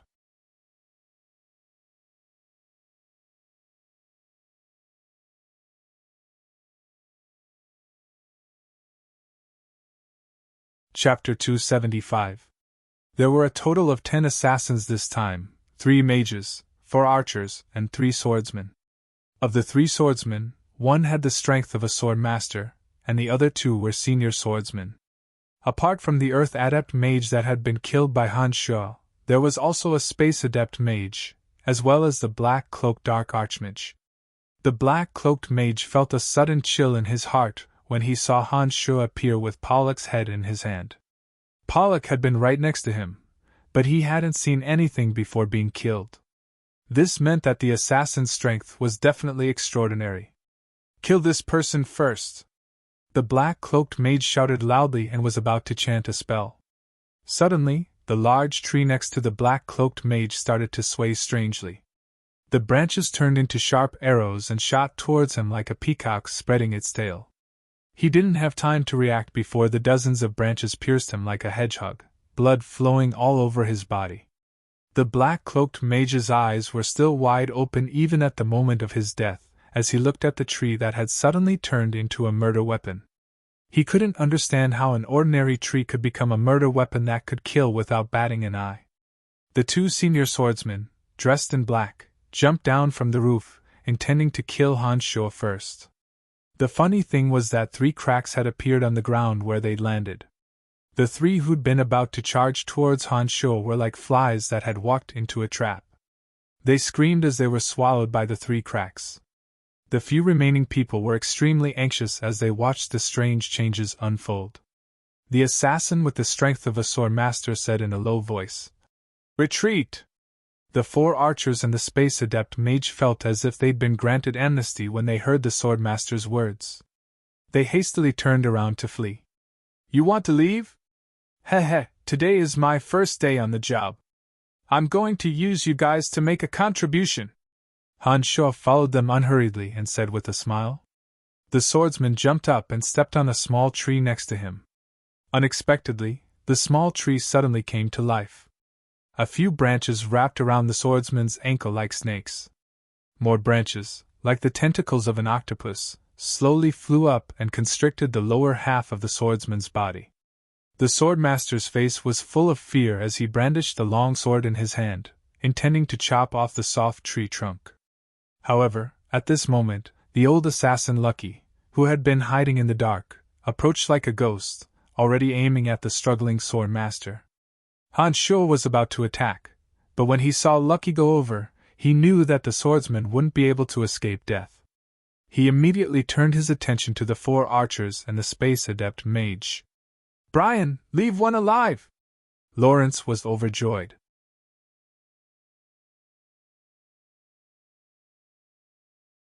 He had never expected Han Shuo to be so miraculous. Facing so many experts, Han Shuo was still so calm and unruffled. He didn't know what method he had used to toy with his opponents. Someone's killed someone! Close the door, close the door! Although this alley was remote, there were still people living in broad daylight. When they heard Han Shuo's shout, they opened the windows on the side to take a look. A few civilians closed the windows and doors tightly in fear and trepidation, afraid that they would be implicated. A group of cavalry rapidly approached from afar. Han Shuo's ears were sensitive, and he had long since heard them clearly. He chuckled lowly as he looked in the direction the 4 archers had fled. His body flashed, and like a stone shot from a catapult, Han Shuo landed in the middle of the 4 archers in the blink of an eye. The demon's lair edge was like a specter, taking away 3 lives in an instant. Grabbing the remaining archer by the neck, Han Shuo lifted the archer up with one hand. The archer was only about 1.70 meters tall. His legs flailed wildly in the air as he looked at Han Shuo in terror, unable to make a complete sound. The pitiful archer's quiver had long since been thrown away, and his arms weren't as long as Han Shuo's. Although he struggled with all his might, his arms and legs couldn't reach Han Shuo. He looked extremely pathetic and laughable. "Child, be a little more obedient and you'll suffer less." Han Shuo grinned as he easily lifted the archer and walked towards Lawrence. Another space adept mage was suddenly shot in the back by a hidden arrow and fell from the roof after running a few steps. The archer who had shot the hidden arrow had come together with the old assassin, Lucky. Han Shuo had seen this clearly, and wasn't surprised that the space mage had been killed. "Who is it? Who dares commit murder in the middle of the street?" After the matter was over, the cavalry in the distance arrived. The leader of the cavalry was a fully armored officer, and he shouted loudly, "You city guards really can't be counted on." Lawrence shook his head and sighed. He didn't even look at the officer, and only looked at Han Shuo with appreciation. "Thank you very much, Brian. All right, this person has already fainted from being strangled. Do as you see fit. Remember that I protected you this time, the Dark Mantle will record this merit. In addition, I maintained the security of the northern part of the city and prevented a malicious assassination. The Northern Guard should also record this merit for me. Han Shuo was proud of himself. He'd made 2 contributions in one go. What a great deal. Got it. Lawrence understood and said with a smile. There won't be any danger on the road. I'll take my leave first, Han Shuo said and walked out confidently. The officer who was supposed to stop him had already discovered Lawrence's presence.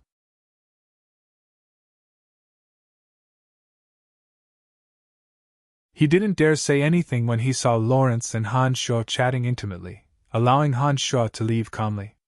At the northern stronghold of the Dark Mantle City, Han Shuo arrived as promised at night. Emily had been waiting for a long time. When she saw Han Shuo appear, she immediately dismissed Chester and warmly chatted with Han Shuo. After separating from the Valley of Sunshine, the two told each other about their own situation, all the way to the theft of the Northern Guard's blueprint. Do you have any leads? Han Shuo asked Emily. I'm keeping an eye on this matter. I can be sure that those people definitely haven't left Asen City. That's because the Dark Mantle has been secretly investigating this matter ever since it happened. We've stationed our people at all 4 city gates. The people from other countries have been left behind in the Empire, so it's impossible for them to escape. Recently, we've discovered a few groups of suspicious people, but we can't be sure if they're the ones who did it. I'm doing my best to investigate this matter. As long as we can determine which party did it, not a single one of them will be able to escape from our Asen City. Wait for my news. Although this matter is troublesome, since it happened within Asen City, the Dark Mantle will definitely handle it appropriately. Emily's expression was solemn as she spoke in a low voice. Keep these 2 things well. They will definitely be helpful to your strength. Han Shuo took out a magic staff with 3 amethysts from Ermite cotton, as well as the notebook he had memorized, and gave it to Emily. For me? Emily felt a bit dizzy when she saw Han Shuo give these 2 things to her. Emily was very clear on how valuable these 2 things were. Ermite Cotton's notebook recorded his understanding and feelings towards dark magic. It was a sacred object that no dark mage could ever hope for. There was also the magic staff left behind by Ermite Cotton. The dense dark element on it was extremely frightening. Its value was even more immeasurable. When Han Shuo described the instance where he left the notebook, Emily had a faint feeling in her heart. But when Han Shuo really gave these 2 priceless items to Emily, she still couldn't believe it. Her heart trembled violently. That's right. When you obtain these 2 items, she belongs to you. But regarding this magic staff, you have to prepare an excuse to avoid Candide's suspicions. Originally, Han Shuo had given the original notebook to Candide, but he had concealed the matter regarding the magic staff. This magic staff of Ermite Cotton would certainly have an extraordinary effect on dark mages. Han Shuo said this to Emily to prevent Candide from having any other thoughts. Taking a deep breath, Emily murmured, The Dark Star Staff is the magic staff of Archmage Ermite Cotton. The dense dark element on it can help dark mages gather mental strength more quickly.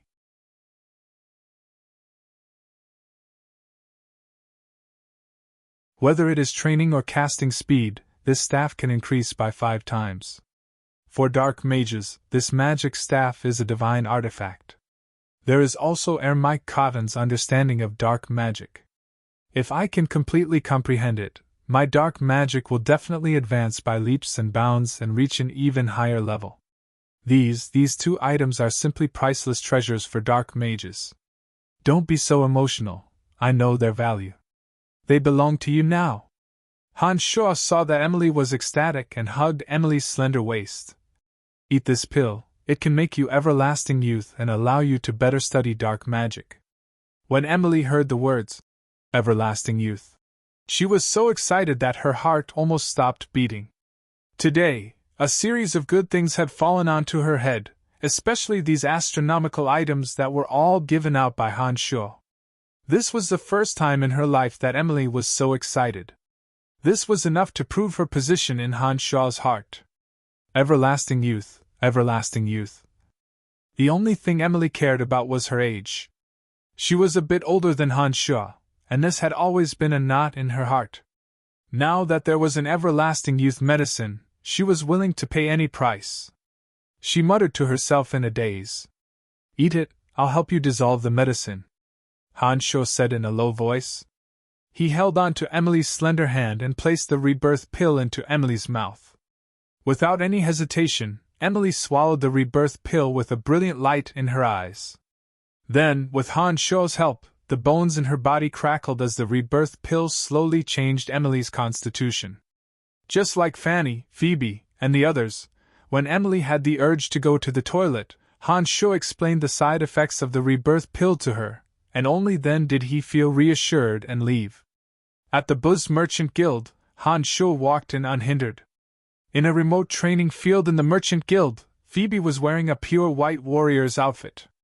Her long hair was tied into a ponytail with a thin thread, and she wielded a long sword in her hand. In the training field, Phoebe's body was as fast as lightning, and a series of afterimages were created due to her high speed. Silver sword rays shot out one after another. The sword rays were extremely sharp, and the huge rocks in the surroundings shattered with a pa-pa sound. Suddenly, Phoebe seemed to have sensed something. She raised the long sword in her hand, and a spinning cross sword ray shot towards a small tree. With a creak sound, the small tree broke into over 100 pieces. A black light flashed by, and a shadow behind the tree trunk advanced at high speed, passing through the cross sword rays. An enormous killing intent enveloped Phoebe, and a palpitation from the depths of her soul suddenly leapt into Phoebe's heart. In a split second, everything in the surroundings seemed to be bound by the killing intent.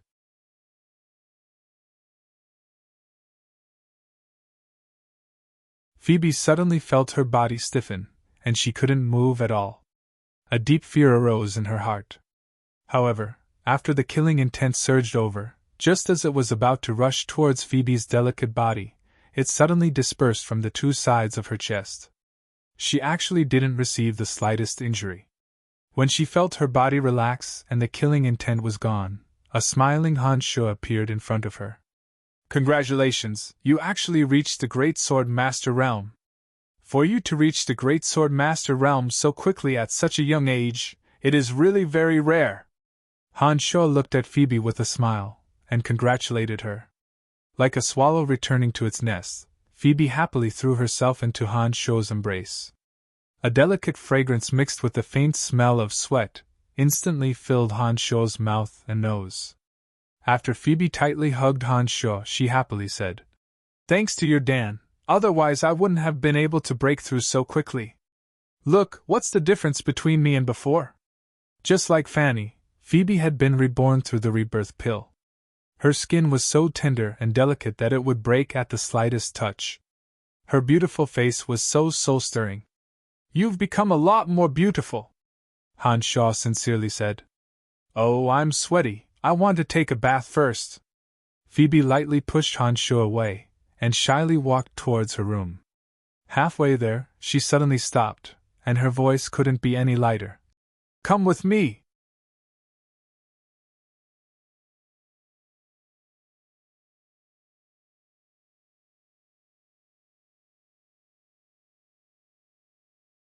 Chapter 276.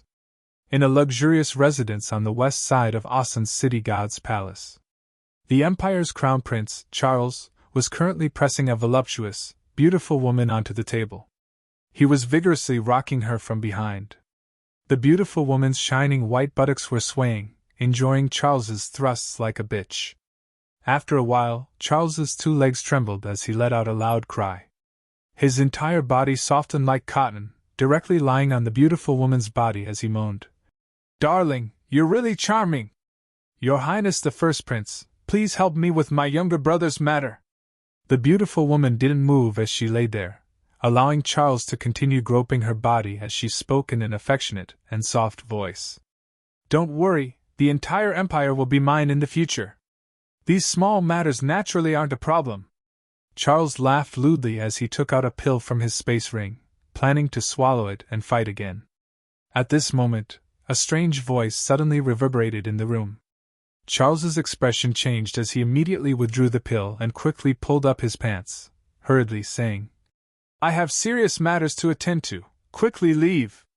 When the beautiful woman heard this, she hurriedly pulled up her skirt that had fallen to her knees and left through the side door without another word, disappearing without a trace in the blink of an eye.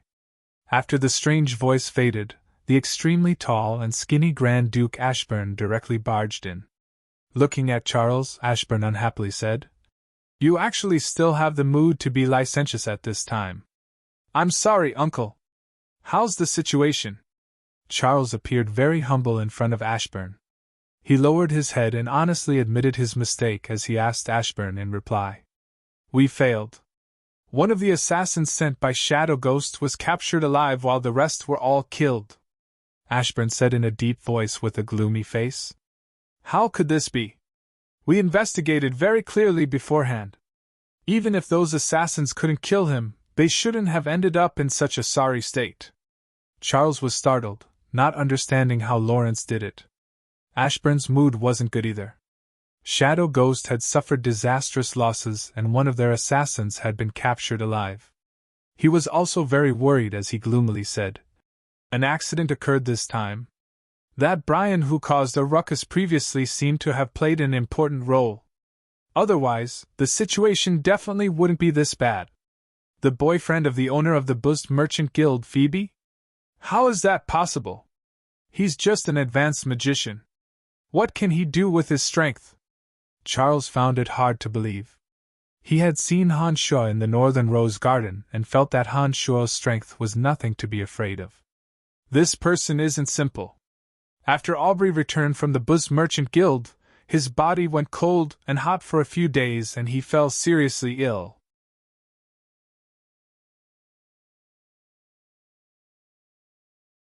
Even with Aubrey's strength, he was still tricked.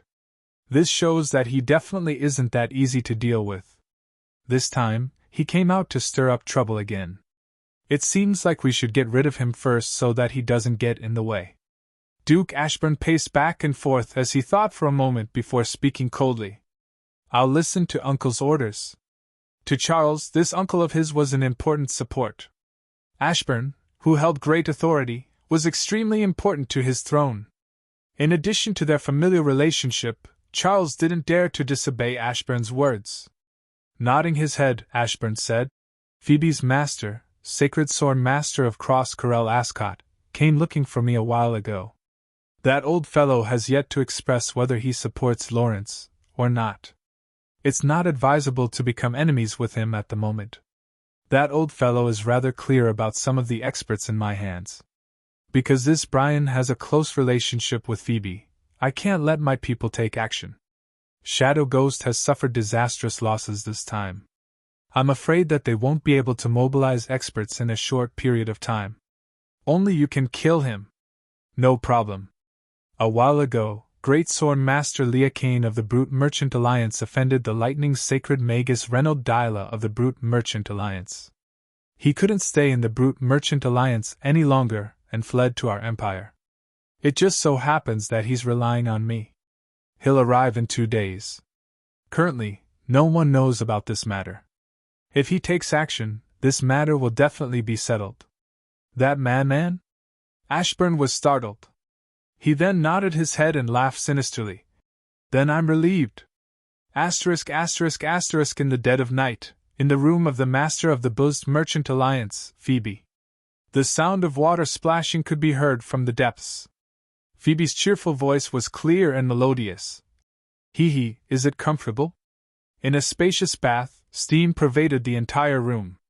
The bath was filled with flower petals, emitting a faint fragrance.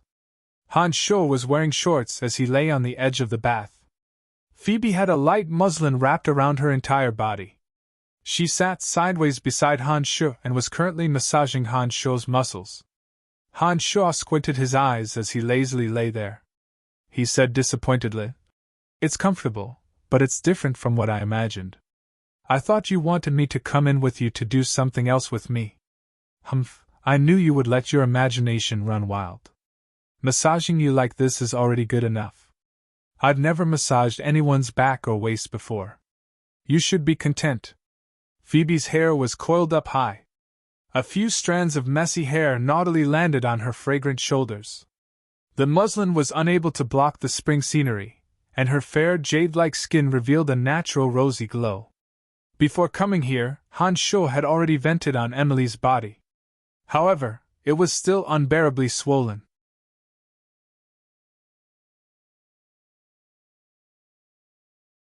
It was a pity that he had promised Phoebe before coming and that he would absolutely not force himself on her.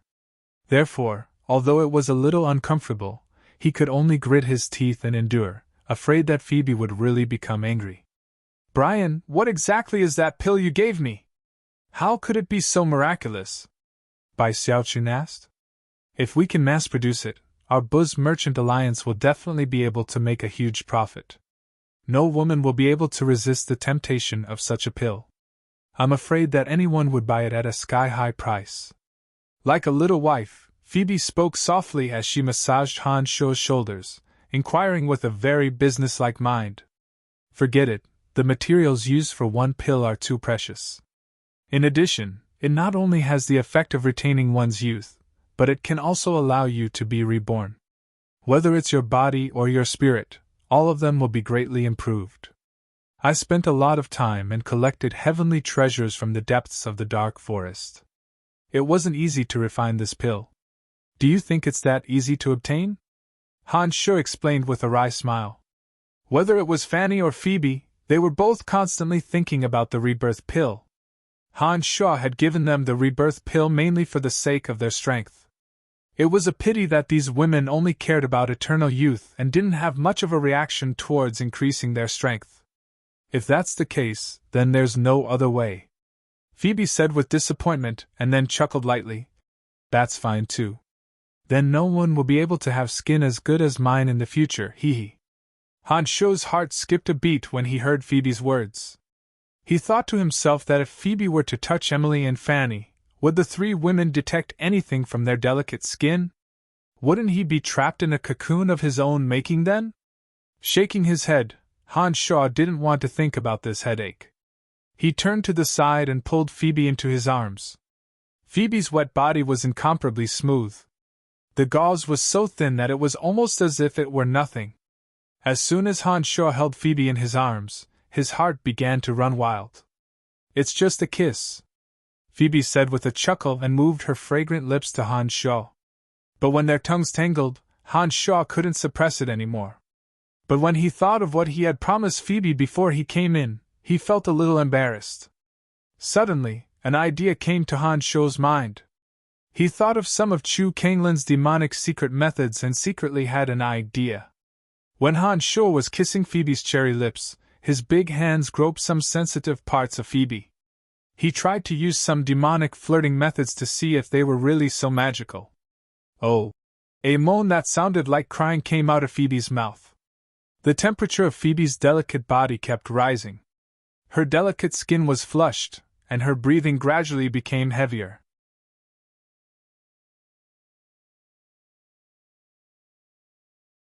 She couldn't hold back and hugged Han Sho tightly, entangling Han Sho like an octopus. Han Sho had just used some secret methods, but Phoebe was so aroused, which made Han Sho happy. He thought that the demonic methods of the old monster Chu Kanglin were really useful. While kissing Phoebe, his hands moved up and down, lingering on her back and waist. It didn't take long before Phoebe couldn't hold it in anymore. Her eyes were full of confusion, as if she had fallen into an ecstatic dream. She took the initiative to untie the veil on her body and hugged Han Sho while panting lightly, whispering, "Brian! Brian!" Feeling secretly pleased, Han Sho smiled evilly and said, "If this goes on, I'm afraid I won't be able to control myself. Why don't we call it a day? You scoundrel, I knew I couldn't escape from your palm." Forget it, forget it!" Phoebe exclaimed softly and easily untied her clothes, revealing her perfect body. Her firm breasts, flat stomach, round buttocks, and slender legs were all revealed in front of Han Sho without any concealment. After this exclamation, Phoebe took the initiative to lean towards Han Sho. Her jade hands reached out to help Han Sho take off his shorts and hugged Han Sho tightly. She buried her head in Han Sho's firm and broad chest and murmured softly, "Last time in the Valley of Sunshine, I already planned to give it to you when I discovered you were doing it. You don't have to endure it anymore in the future." Han Sho didn't know whether to laugh or cry, nor could he explain. He didn't think that it was because of Phoebe's misunderstanding last time that she would let go of him today. It looked like he had to thank Emily for facilitating this matter. In front of a beauty, Han Sho naturally wouldn't be polite. He turned over and pressed Phoebe down, his broad chest pressing down on Phoebe's towering breasts. His hands unceremoniously groped all over Phoebe's body and skillfully separated Phoebe's tightly clenched legs with his knees. He looked into Phoebe's eyes and said, "Why do you like me?" As Han Sho spoke, his erect erection had already come into contact with Phoebe's moist area. Han Sho's hands were still constantly caressing Phoebe's sensitive areas, stimulating Phoebe's desire. "I don't know, it should have started from that assassination attempt. I hated you to death at that time, but later on, I discovered that your shadow often occupied my mind. I don't know when it started, but the original hatred slowly disappeared, but your shadow couldn't be dispelled from my mind." Phoebe panted as she quickly answered. It looked like these words had long been stuck in the depths of her heart, and hadn't stopped at all. From the moment he descended into this world and cultivated demonic arts, Han Sho decided not to be shackled by anything. As for this originally cold and arrogant beauty, as he gradually came into contact with her, Han Sho understood that he did indeed have feelings for her.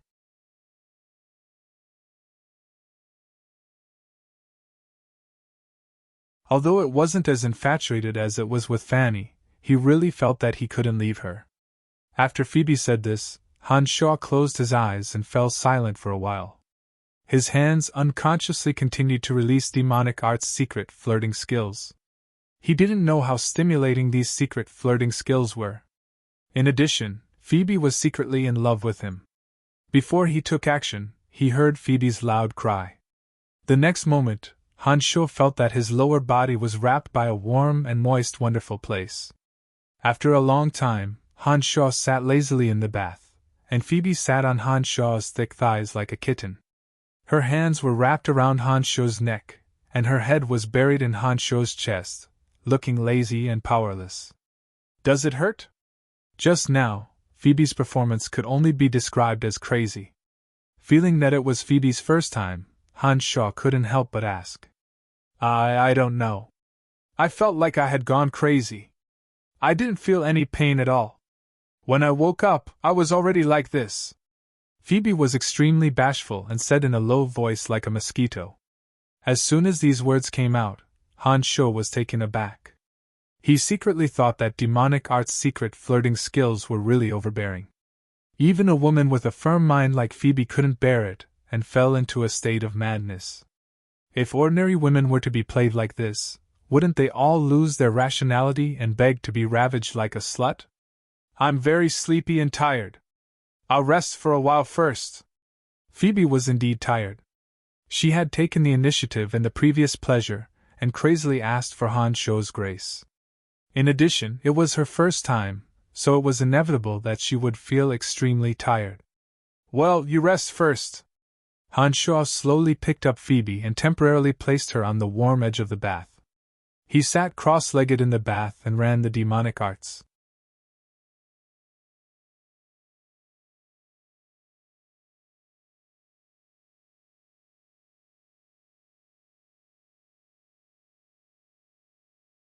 Chapter 277. Lancelot Empire, Asen City, East City, Magic Guild. The eastern part of Asen City was a gathering place for commercial organizations and various guilds. Apart from various shops, the Magic Guild, Swordsman Guild, Archer Guild, Thief Guild, and Mercenary Guild were all located in the eastern part of the city. These large and small guilds had transcendent statuses and were spread throughout the entire profound continent. Not a single country lacked one. They were an appraisal organization for all professions.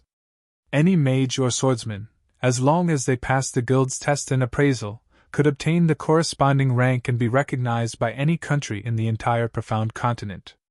The Magic Guild's building was like a spire, looking like a magic tower from afar.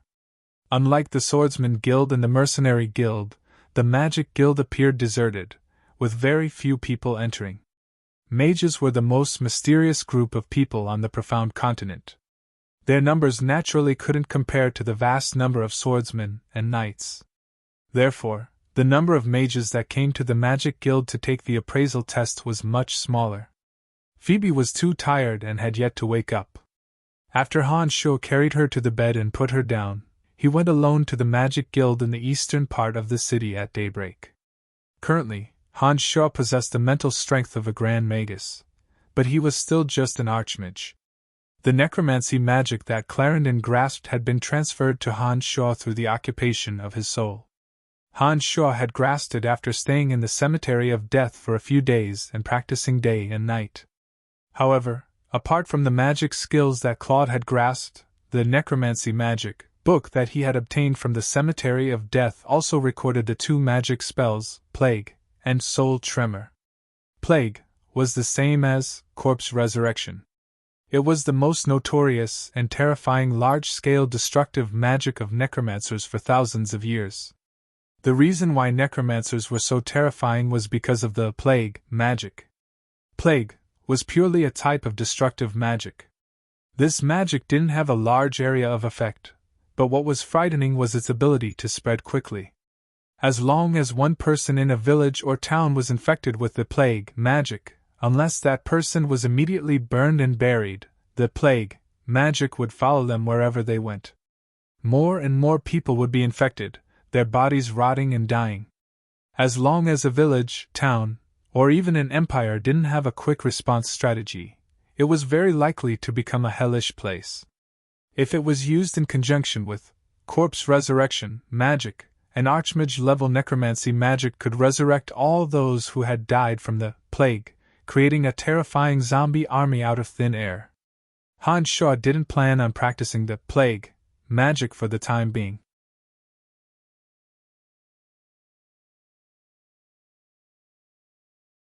After all, this magic was just too terrifying. Once the plague took form, even Han Sho himself would have a hard time controlling it. This kind of pure destructive magic was a nightmare for any country. Once Han Sho released this magic, he would undoubtedly become the public enemy of the continent. Therefore, after much consideration, he decided against practicing it. Soul Tremor was a type of magic that directly affected the soul. Archmage-level necromancers had a higher level of understanding of the soul, and could use their mental strength to directly attack the opponent's soul. This was an attack that was impossible to defend against. Most mages had much stronger mental strength than swordsmen and knights, and could use their mental strength to defend against this kind of attack on the soul. However, swordsmen and knights of other professions had much weaker mental strength than mages. When faced with this kind of attack on the soul, they would most likely suffer greatly. Currently, what Han Sho was practicing was Soul Tremor. But because Clarendon didn't have any experience with this magic in his memories, it was basically impossible for him to quickly grasp it. Archmage-level magic was much more profound and abstruse than before. Even if he had the incantation, it was still very difficult to use it. Only when one's understanding of the soul reached a very high level would they be able to release it. Although Han Sho hadn't reached this level, it wouldn't stop him from becoming an Archmage. "May I ask, are you here to advance?" When he arrived at the Magic Association, a young girl wearing a sky-blue dress asked with a smile. Nodding his head, Han Sho said with a smile, "That's right, I intend to advance to become an Archmage of the Necromancy Major. May I ask, how do I begin?" "First, you must have proof that you're an adept mage, and then pay 1,000 gold coins as the examination fee. Whether you succeed or not, this fee will belong to the Magic Association. Do you agree?" The girl had a friendly smile on her face as she responded politely. There was some surprise in her eyes as she looked at Han Sho. There weren't many mages who practiced necromancy magic to begin with. She was even more surprised that such a young man had the confidence to advance to Archmage necromancy. 1,000 gold coins, it looked like this magic association was very profitable. Han Sho was slightly startled, then continued. "No problem, when can we begin? Give me your certificate and the gold coins, I'll go ask the higher-ups first, then I'll tell you." the girl responded with a smile. When Han Shuo handed over the proof of his graduation from the Babylon Academy of Magic and Force, as well as the 2 bags of gold coins to the girl looked at Han Shuo's certificate with a strange expression. She looked at Han Shuo as if she'd seen a monster and said hastily, "Wait a moment, I'll be right down."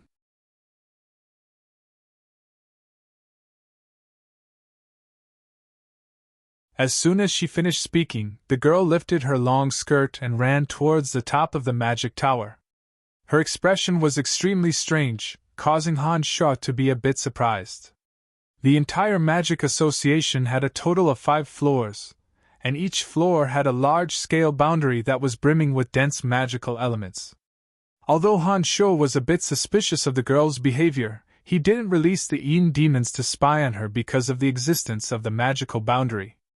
After a while, a white-haired, amiable-looking old man hurriedly walked down the stairs. From the magical insignia on his chest, it could be seen that he was an Earth Grand Magus. There were a few mages behind the old man, including 2 water and thunder archmages and 4 adept mages. "I'm Ares Hossein, the person in charge of the Magic Association in the Lancelot Empire. I'm fully responsible for the advancement exams for mages in the Lancelot Empire. May I ask if you intend to advance to the rank of Necromancy Archmage?" The old man came over with Han Shuo's certificate, his eyes sparkling as he looked at Han Shuo. He seemed a bit surprised. Nodding his head, Han Shuo answered with certainty, "That's right, is there a problem?" No problem," Ares hurriedly said. He then looked at Han Shuo's certificate and said, "In less than 2 years, you advanced from a magic apprentice to an adept mage. This is a miracle, especially since you practiced necromancy magic. If I wasn't familiar with your Dean Emma and recognized that this certificate was made by her, I would definitely think that you forged the certificate." "So that's how it was?" Han Shuo was astonished. He smiled faintly and said, "Then can I begin?" Of course. Our Magic Association's exam is different from your academy's. We only need to test your mental strength. Then, you can release your most powerful magic, and we will be able to determine whether you pass or not." Ares' attitude was surprisingly good as he said amiably, "Follow me to the 2nd floor, we will be taking the test there." There was a blue boundary in the center of the 2nd floor. The solid walls were engraved with all kinds of magical symbols. When they reached the 2nd floor, Ares took out a magic stone used to measure mental strength and handed it to Han Shuo, saying, "Inject your mental strength into it. We can use the data on it to determine whether or not your mental strength meets the standard." The magic stone slowly lit up as Han Shuo slowly injected his mental strength. When Han Shuo saw Ares reveal a satisfied expression, he stopped injecting his mental strength and passed the Archmage's mental strength test without any mishaps. "Not bad. Your mental strength has indeed reached the Archmage rank. Next, you can stand inside the boundary and release your most powerful necromancy magic. We can use this necromancy magic to determine whether or not you have indeed reached the Archmage rank."